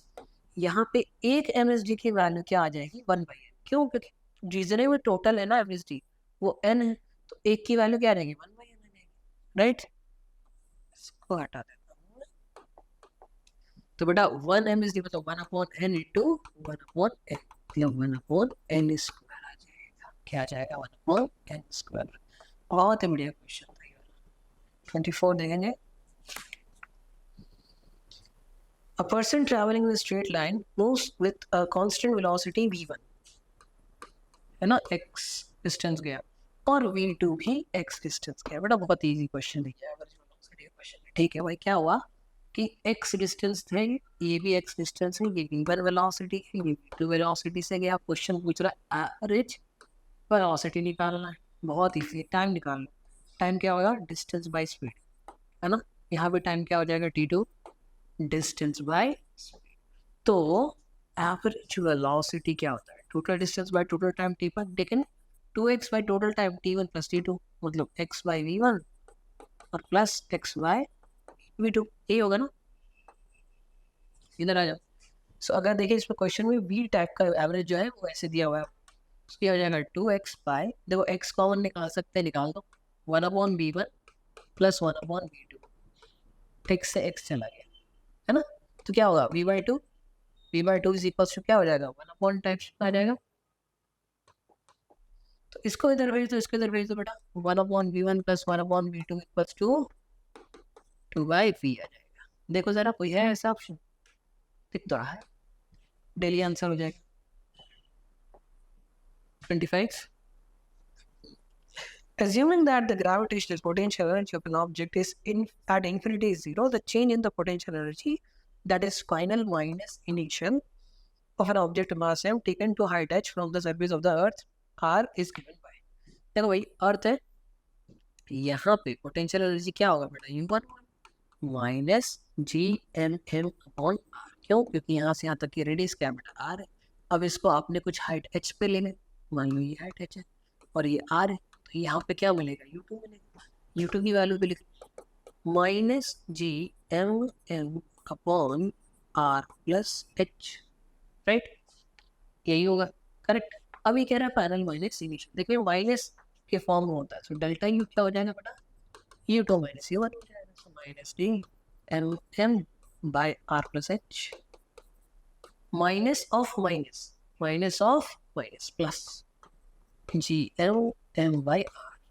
ठीक, सॉल्व करेंगे, r plus h, r r plus h से r plus h minus g M m r plus बड़ा आर से आर चला जाएगा तो क्या बचेगा, g M m into r plus h. तो पहली बार में आर और दूसरी बार में आर एच।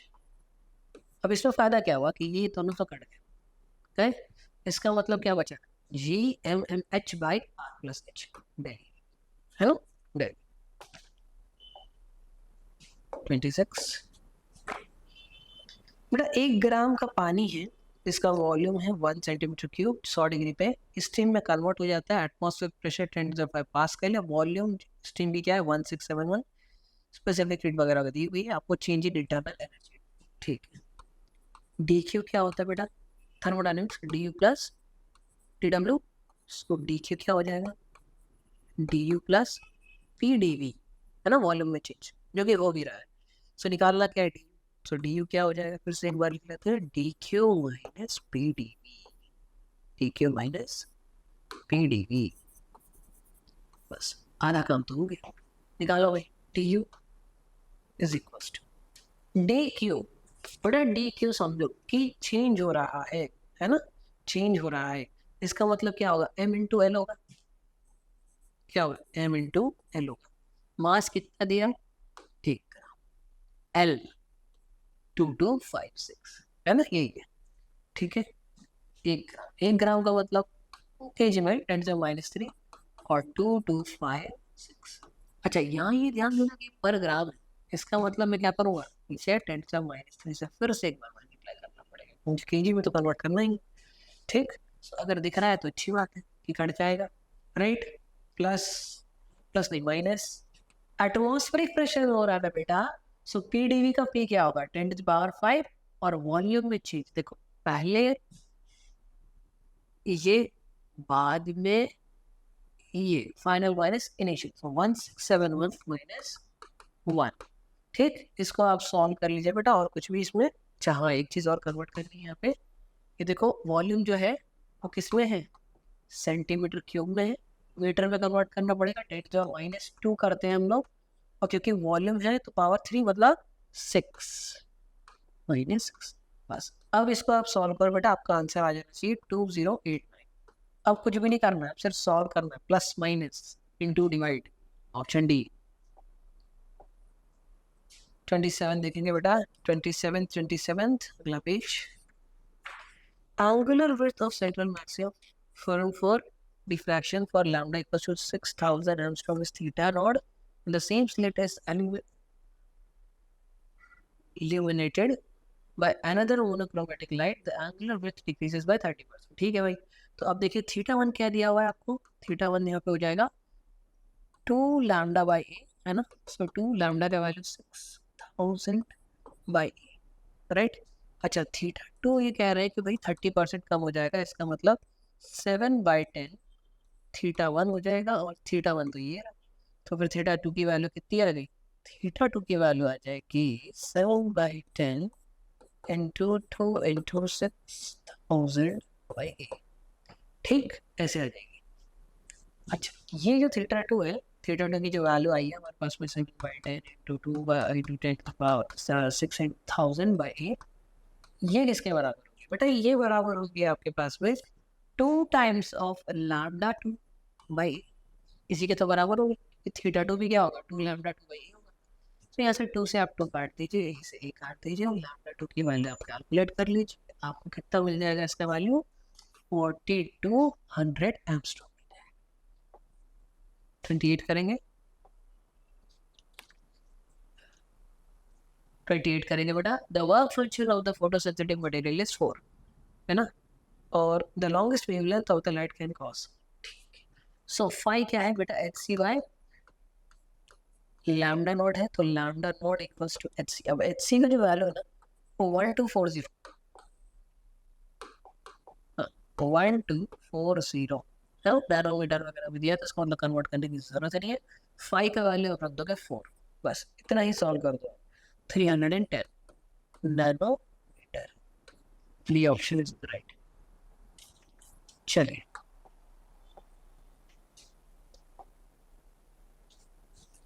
29 देखेंगे। 29 में क्या हो रहा है, एक प्रोटॉन है और अल्फा पार्टिकल है, और दोनों ही क्या कर रहे हैं बेटा, एक्सेलरेट कर रहे हैं from rest to the same energy. So de Broglie wavelength lambda P by lambda क्या होगा अपना अल्फा, है ना, अल्फा। ओके, सो बेटा ये फॉर्मूला हो जाता है लैम्डा का h by under root 2 m e, यहाँ भी होगा h by under root 2 m e, right, proton वाला और ये अल्फा वाला। 2e क्योंकि e सेम है ना, इसने कहा सेम एनर्जी, e चला गया, h चला गया।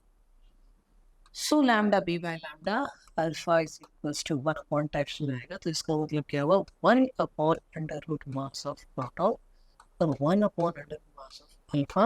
और हमें पता है कि ये 4 टाइप्स होता है, इसका मतलब 2 बाहर आ जाएगा, है ना।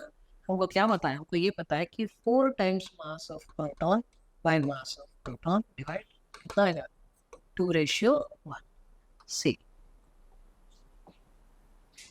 30।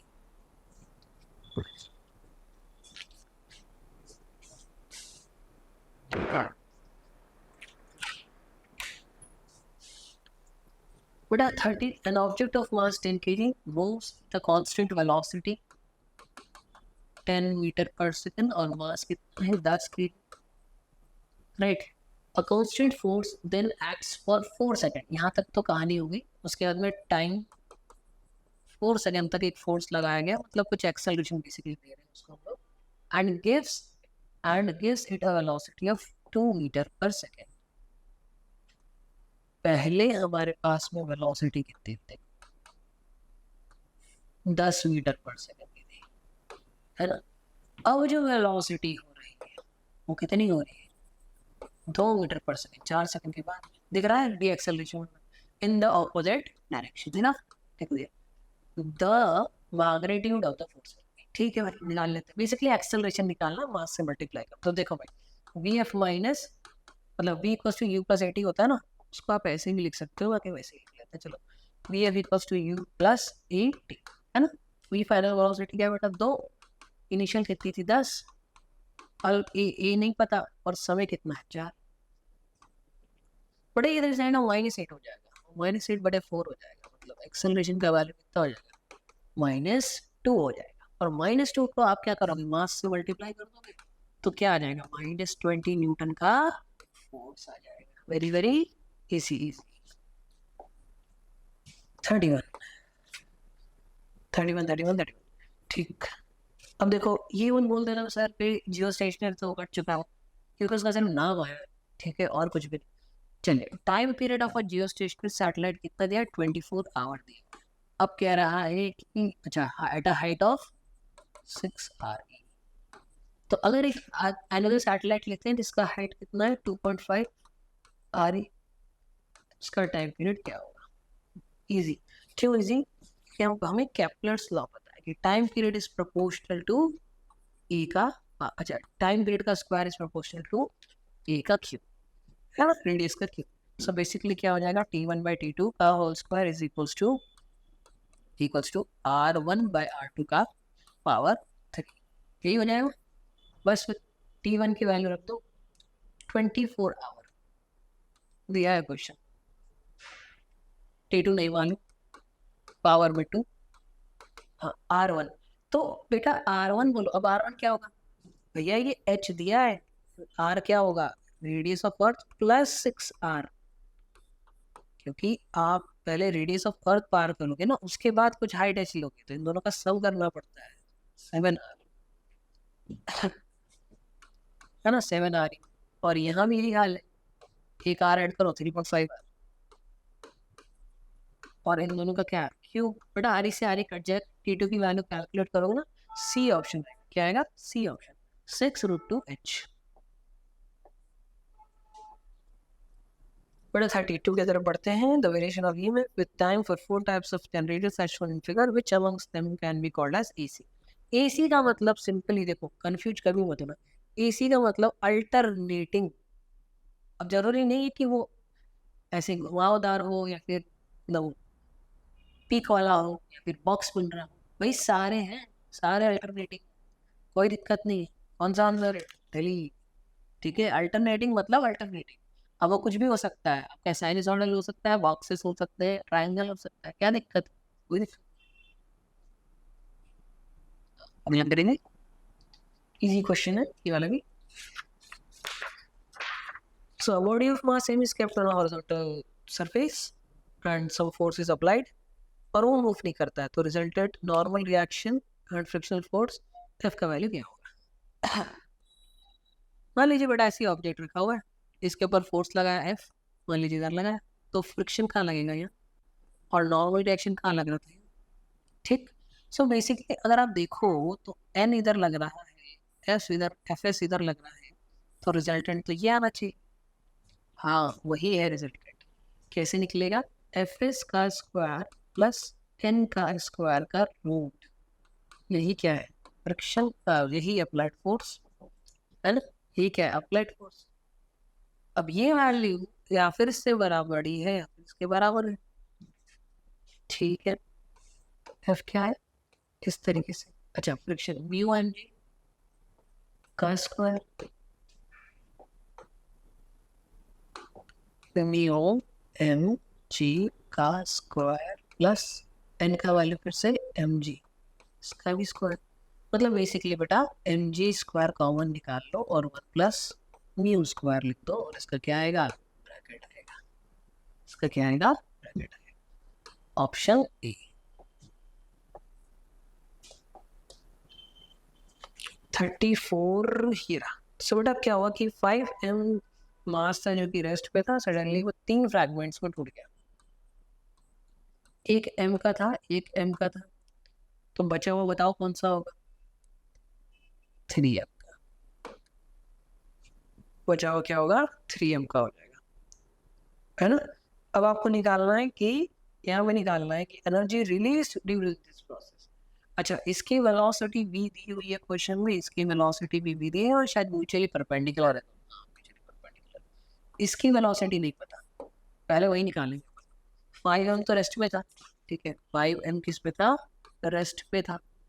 ये किस में है? ये दोनों अलग, अच्छा मोमेंटम है ना ये, तो डायरेक्शन भी ध्यान देना, पता चलो छोड़ गया। सो एम वी आई क्या और प्लस एम वी जी क्या? हाँ इसका नहीं पता, एम वी वन कर लो, 3m इंटू V1। ठीक, चलिए अब इसको क्या कर सकते हैं, दोनों को इस साइड ले आओ, माइनस साइन बाहर कर दो, एम वी आई क्या और प्लस एम वी जे क्या, और नीचे क्या आएगा? 3m, यही क्या आ रही है इसकी वेलोसिटी बेटा, एम एम एम। ठीक, इसको सॉल्व कर दो, v/3 v/3 आ रहा है ना, तो ये वेक्टर है तो इसको कैसे कर सकते हैं? सॉल्व कर सकते हैं, v/3 का स्क्वायर और प्लस v/3 का स्क्वायर, मतलब 2 से मल्टीप्लाई कर दो, तो ये क्या आ जाएगा? v/3√2 आ जाएगा। देखो इसकी वेलोसिटी आ गई।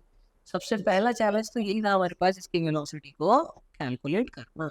तो कितना आ गया? √2 टाइम्स v/3 आ गया। अब इजी हो गया।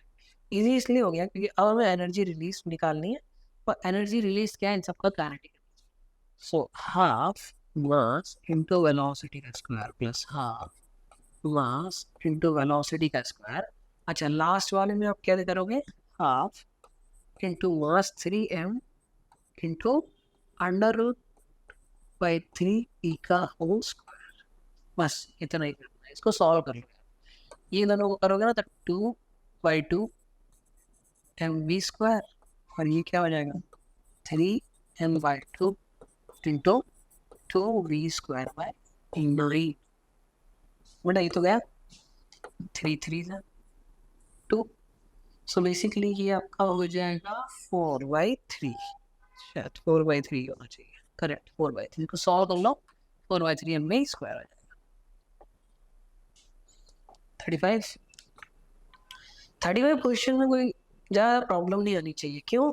क्योंकि इसमें पहली बात तो ये मीटर पर सेकंड में है, ठीक है, करा दिया मैंने, डोंट वरी। और दूसरी बात कि जो भी इसका एरिया है एफ इंटू एक्स, वो क्या देगा, वर्क डन देगा। और वर्क डन क्या होता है, वर्क एनर्जी थ्योरम में क्या होता है, वेलोसिटी का, सॉरी काइनेटिक एनर्जी का डिफरेंस होता है, यही तो होता है। और यही लगाना है। देखिए 8 तक पूछ रहा है और फिर 12 तक पूछ रहा है, तो पहले 8 तक ले लो, 8 तक ले लो। देखो ये वाला बॉक्स और फिर ये वाला बॉक्स, हाउ सॉल्व करें, है ना। हाफ, ये देखो इसको करते हैं 20 × 5, बड़ा पॉजिटिव है ऊपर, ये भी पॉजिटिव है, प्लस है ना 10 है बेटा, ये 10 इंटू कितना ही है, 10 इंटू 8 में से गया 5 मतलब 3। ओके, इनिशियल वेलोसिटी कुछ का है रेस्ट, तो बस हो गया question, half M we square. Mass का वैल्यू रख दो, 2 उधर भेज दो, वेलोसिटी रूट में आएगी और अप्रोक्सीमेटली कितनी आ जाएगी, 23 के आसपास, अप्रोक्सीमेटली कितने आ जाएगी, 23 के आसपास आ जाएगी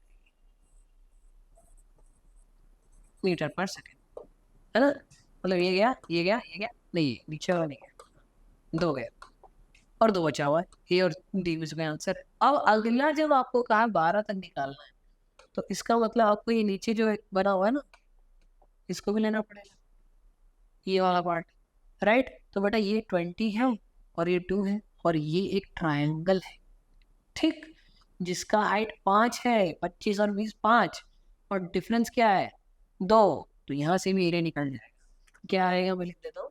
सो रेस्ट पे था, so half M we square is equal to, देखो क्या आएगा बेटा यहाँ पे 100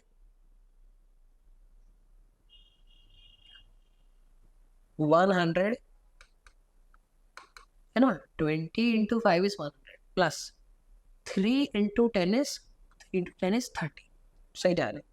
और ये वाला जो एरिया है ना, ये आएगा 47.5 और इसका को माइनस ही करना है नेगेटिव में, और 12 मतलब एक और एडिशन होने वाला है, कितना बताओ, 10 × 2 20 बेसिकली 20, करेक्ट 20 आएगा। मास तुमको पता है कितना, 500 ग्राम मतलब 1/2 मतलब 1/4 मतलब 4 इधर मल्टीप्लाई होगा रूट लगेगा, बट 20.6 के आसपास आ जाएगा। कौन सा करेक्ट है, आगरा इज द राइट, ठीक। वर्क एनर्जी थ्योरम से किया क्वेश्चन।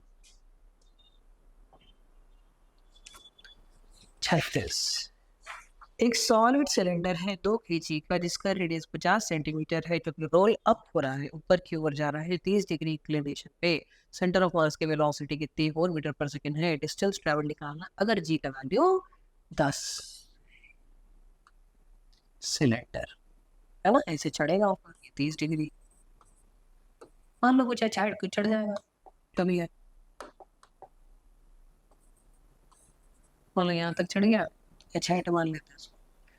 बेटा क्या हो रहा है, basically kinetic energy potential energy में कन्वर्ट हो रही है, यही हो रहा है। तो इसी चीज को आप करेंगे, देखो half I omega square plus half M we square M G H के बराबर, ठीक है, किसके बराबर है, एम जी एच के बराबर है।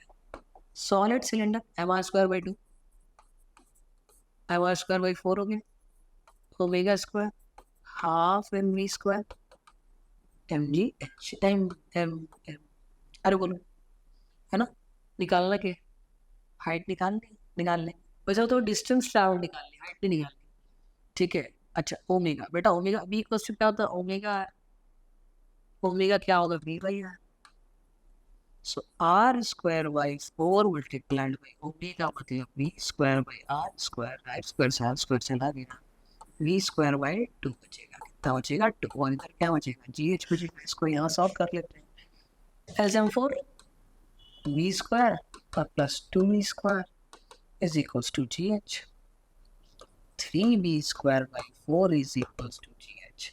देखो h है ना, ये हाइट h है, ये ट्रायंगल मतलब ये हाइट h है, मतलब जो भी लेंथ ही ट्रैवल कर रहा है उसका l cos और l sin 30 degree is nothing but your h। मतलब मैं h की जगह पे क्या लिख सकता हूँ, मैं h की जगह पे क्या लिख सकता हूँ, l sin 30 मतलब 1/2। बटा ये एल कैलकुलेट करना है, क्योंकि वेलोसिटी आपको दी थी, आप लोग ये पुट कर दो, एल की वैल्यू क्या आ जाएगी 2.4 आ जाएगी, राइट। प्लस माइनस कर लेना थोड़ा बहुत। चलिए अगला है an equiconvex lens has power P. It is cut into two symmetrical halves by a plane containing the principal axis. बस बहुत इजी क्वेश्चन। प्रिंसिपल एक्सिस यही है, ऐसे कट हो रहा है ना, रेडियस ऑफ कर्वेचर वगैरह कुछ चेंज हुआ नहीं, इसका मतलब क्या हो जाएगा P रहेगा बेटा। चेंज होता तो हम लोग फिर लगाते लेंस मेकर्स फॉर्मूला। अगला, in a Young's double slit experiment, if there is no initial phase difference between the light from two slits, a point of screen corresponding to fifth minimum has path difference 2n minus 1 lambda by 2. बस 2 5 10, 10 minus 1 9 lambda by 2. कहाँ दिख रहा है, कहाँ दिख रहा है, option A. अगला 39 की ओर, double convex lens has focal length 25 centimeter. The radius of curvature of one of the surface is double of the other. Find the radius, the refractive index of the material is. बेटा 1 upon f equals to क्या होता है, mu 2 by mu 1 minus 1 1 upon r1 minus 1 upon r2। अरे बोलो ये होता है 25 दिया आई थिंक इसकी वैल्यू, करेक्ट है ना, 25 का नहीं रहा। अब ये कह रहा है कि रिफ्रैक्टिव इंडेक्स 1.5 है ना, 1.5 तो माइनस 1। पहले वाला अगर r है तो दूसरा वाला क्या होगा -2r। अगर ये माइनस नहीं रखा गलत हो जाएगा, ठीक। अब आप क्या करोगे बेटा, r को कैलकुलेट कर और r की आपकी वैल्यू कितनी आ जाएगी, आपकी वैल्यू आ जाएगी 18.75, ठीक। तो दूसरा वाला इसका डबल करोगे ना तो 37.5 आ जाएगी। 40, अच्छा 40 में क्या हुआ है कि दो बुलेट है, अच्छा क्वेश्चन है ये, जिनको साइमल्टेनियसली फायर किया गया सामने रूफ टॉप से और बिल्डिंग के बीच में डिस्टेंस है 100 मीटर, है ना। बिल्डिंग के बीच में कितना गैप है 100 का मीटर, और इसकी हाइट आई थिंक 200 मीटर है ना, 200 मीटर है, ठीक। और बुलेट इधर से ये फायर कर दी और ये बुलेट इधर से फायर कर दी 25 मीटर पर सेकंड से।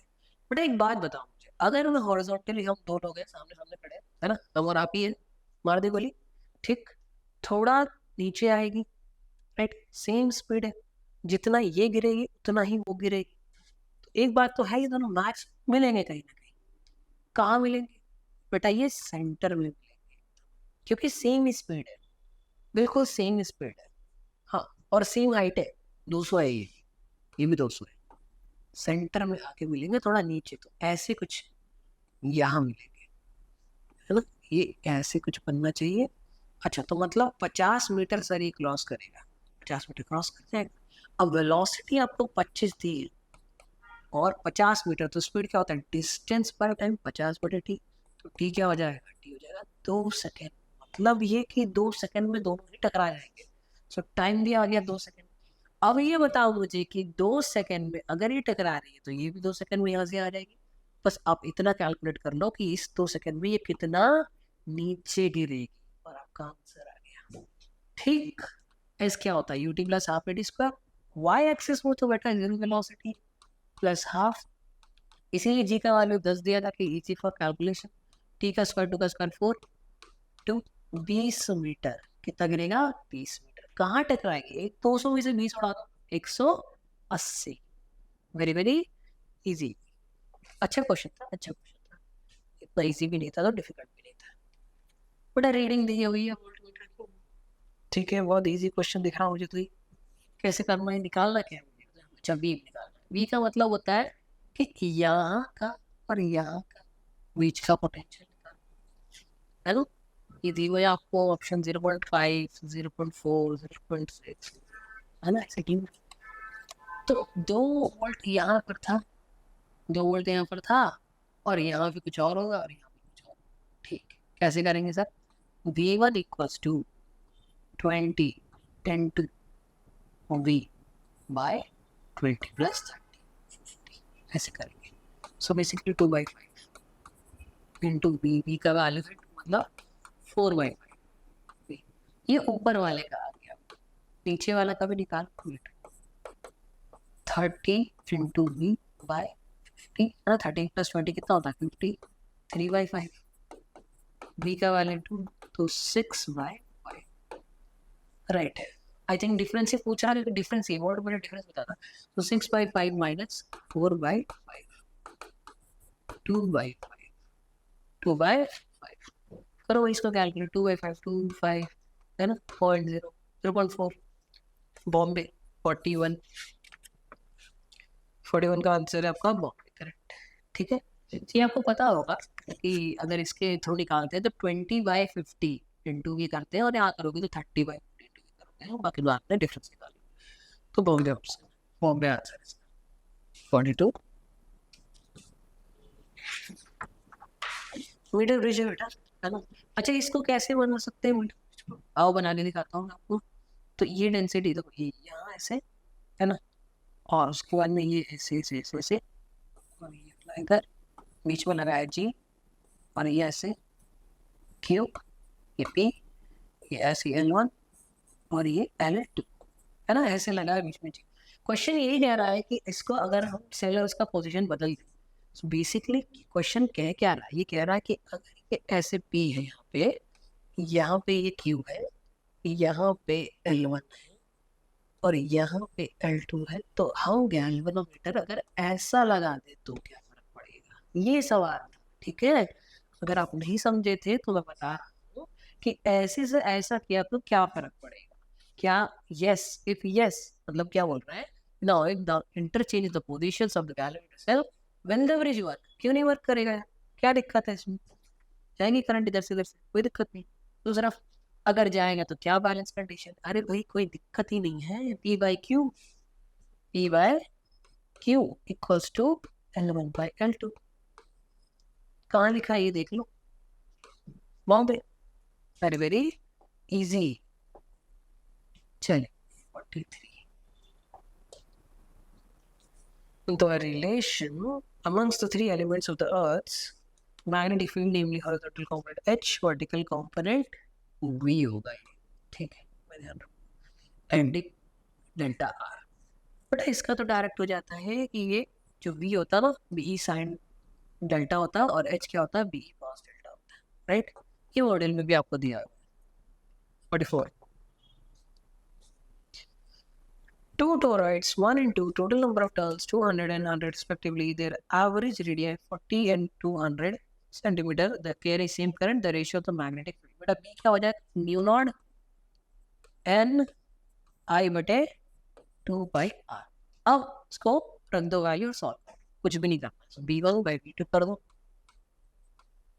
म्यू नॉट तो म्यू नॉट ही होता है ना, N 200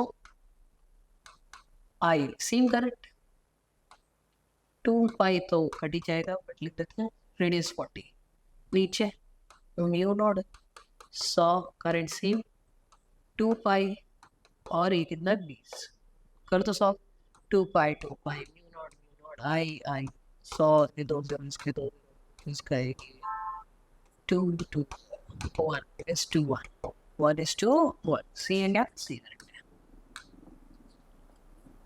45th। सो 45th में क्या हो रहा है, देखिए एक स्ट्रेट कंडक्टर है, करंट आ रही है, स्प्लिट हो रही है ना, ऊपर से जा रही है नीचे से जा रही है, बहुत बढ़िया कोई दिक्कत नहीं। अब पर ये चीज ध्यान देना कि जब ऊपर से करंट जा रही है तो मैग्नेटिक फील्ड कहाँ है, अंदर की ओर। मैं इसको लूप 1 और B1 इससे आएगा, जब इधर से आएगी तो करंट का आएगा बाहर, तो यहाँ मैं V2 लिखूंगा। अच्छा V1 की वैल्यू क्या लिखेंगे हम लोग, V1 की वैल्यू लिखेंगे 0.4π, सो ये हो जाएगी बेटा 0.4π multiplied by I1 current by R into θ1।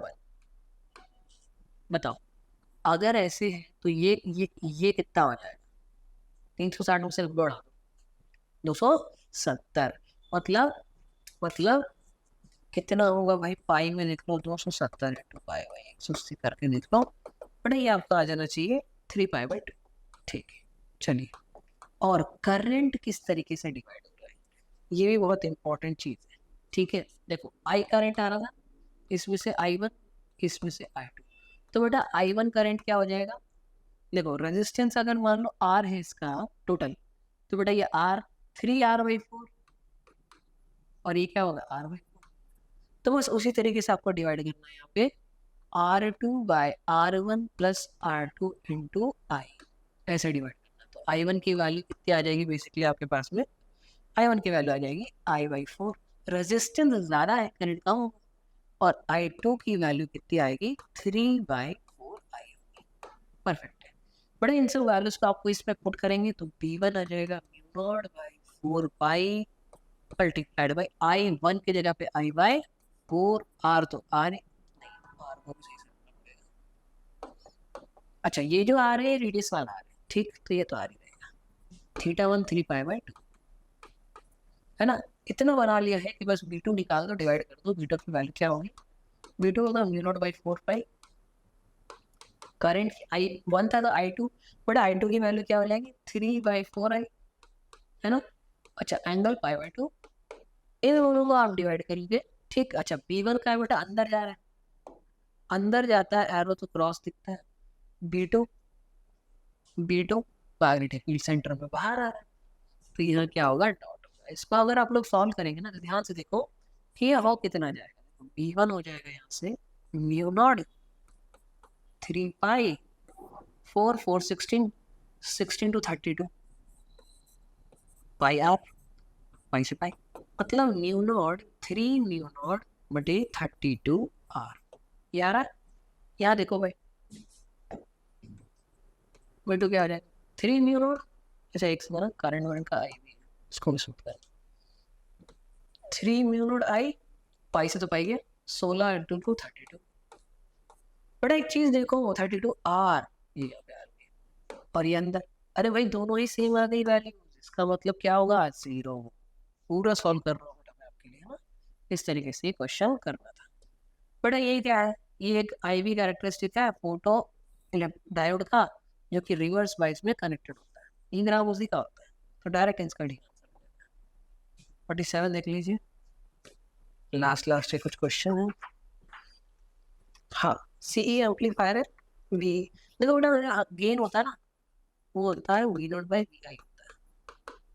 ठीक है। जो आपका वोल्टेज गेन होता है ना 100 दिया, तो इसका मतलब V0 क्या हो जाएगा 100 टाइम्स Vi। Vi का देखो 4 है, तो इसका मतलब क्या हो जाएगा 400। तो जो 400 नहीं है वो दूसरा, इन दोनों के बीच में पाई का डिफरेंस होता है, किसके इसके बीच में V0 और Vi के बीच में पाई का डिफरेंस होता है। तो अगर ये π/4 था, कहाँ है, तो डिफरेंस π/4 कर दो, 5π/4। कौन सा करेक्ट हो जाएगा, ऑप्शन बी करेक्ट हो जाएगा बेटा। इसके बाद में 48 देखेंगे। 48 जो क्वेश्चन है कहा गया है कि 3 photo diodes D1 D2 D3 जिसके एनर्जी बैंड गैप्स हमको दिए हुए हैं, तो लाइट का वेवलेंथ हमको बताना है। देखो लैम्डा होता है बेटा hc/eg, है ना, ये होता है। सो जो लैम्डा आप रखोगे, देखो 1240 है बाय eg।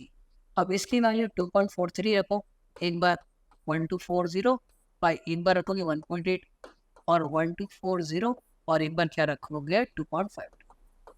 इन सबको रखोगे ना आप वैल्यू, तो 6000 एंगस्ट्रॉम ना किसके करीब आता है, ये आपकी वैल्यू आ जाएगी D2 के करीब आएगी, मतलब ये वाली वैल्यू कहाँ गई 1.8। ये वाली वैल्यू रखोगे ना बेटा, ये 6000 कुछ 688 समथिंग आती है, राइट। तो इसका वैल्यू क्या आ जाएगा, बॉम्बे आ जाएगा। इसको सॉल्व करके देखना पड़ता है। 49 एक इलेक्ट्रॉन है जिसका मास m है, चार्ज E है, moving with velocity v0, checkup electric field वगैरह लगा दिया, ठीक। एक्सेलरेशन क्या होता है बेटा QE/m, मतलब E/m हो गया, राइट। वेलोसिटी वगैरह निकाल लो बेटा, इनिशियल v0 है और प्लस E0/m इंटू कुछ समय भी लगा होगा ना t, ठीक है। अब क्या करना है, अब इसको आगे की ओर बढ़ाते हैं, हम लोग सॉल्व करते हैं। लैम्डा कैसे निकालोगे आप, देखो बेटा लैम्डा होता है h/p। लैम्डा क्या होता है h/p, है ना। सो लैम्डा क्या होगा h/m इंटू p। सो लैम्डा क्या होगा h/m, v की वैल्यू ये, सो v0 प्लस E0 t/m, ये होगी, ठीक। सो अगर आप इतने तक पहुंच गए हो तो एक काम करो, यहाँ पे यहाँ पे एक काम करो, ठीक है। सो लैम्डा क्या हो जाएगा बेटा, h/m इंटू 1 प्लस, अच्छा एक काम कर सकते हैं हम लोग यहाँ पे, क्योंकि समथिंग यहाँ पे v नॉट जो है नीचे दिख रहा है, तो v नॉट निकाल लेंगे, ठीक है। अगर आप यहाँ से v नॉट को बाहर निकालते हो तो लैम्डा हो जाएगा h/m इंटू v नॉट और 1 प्लस a e नॉट t बाय m और v नॉट, क्योंकि उसके पास था नहीं ना तो नीचे भी आ जाएगा, बस हो गया। सो बेटा अब ये वाली वैल्यू क्या है, लैम्डा नॉट है, so lambda equals to lambda node और 1/1 plus e naught t by m e into b। ठीक, लास्ट क्वेश्चन देख लेते हैं 50 half century. An electron and a neutron have same momentum. The ratio of their respective d Broglie wavelength will be। पता है question easy है बेटा, lambda क्या होगा h/p होता है और क्या दिया है, सेम मोमेंटम दिया है, तो p सेम हो गया है ना। आप क्या करना है, न्यूट्रॉन और प्रोटॉन क्या करना है, इलेक्ट्रॉन और न्यूट्रॉन h/p, अरे भाई p तो सेम, h भी सेम, 1:2, ठीक। सो इस तरीके से सारे क्वेश्चन हो गए। आई होप बेटा सारे क्वेश्चन आपको समझ में आए।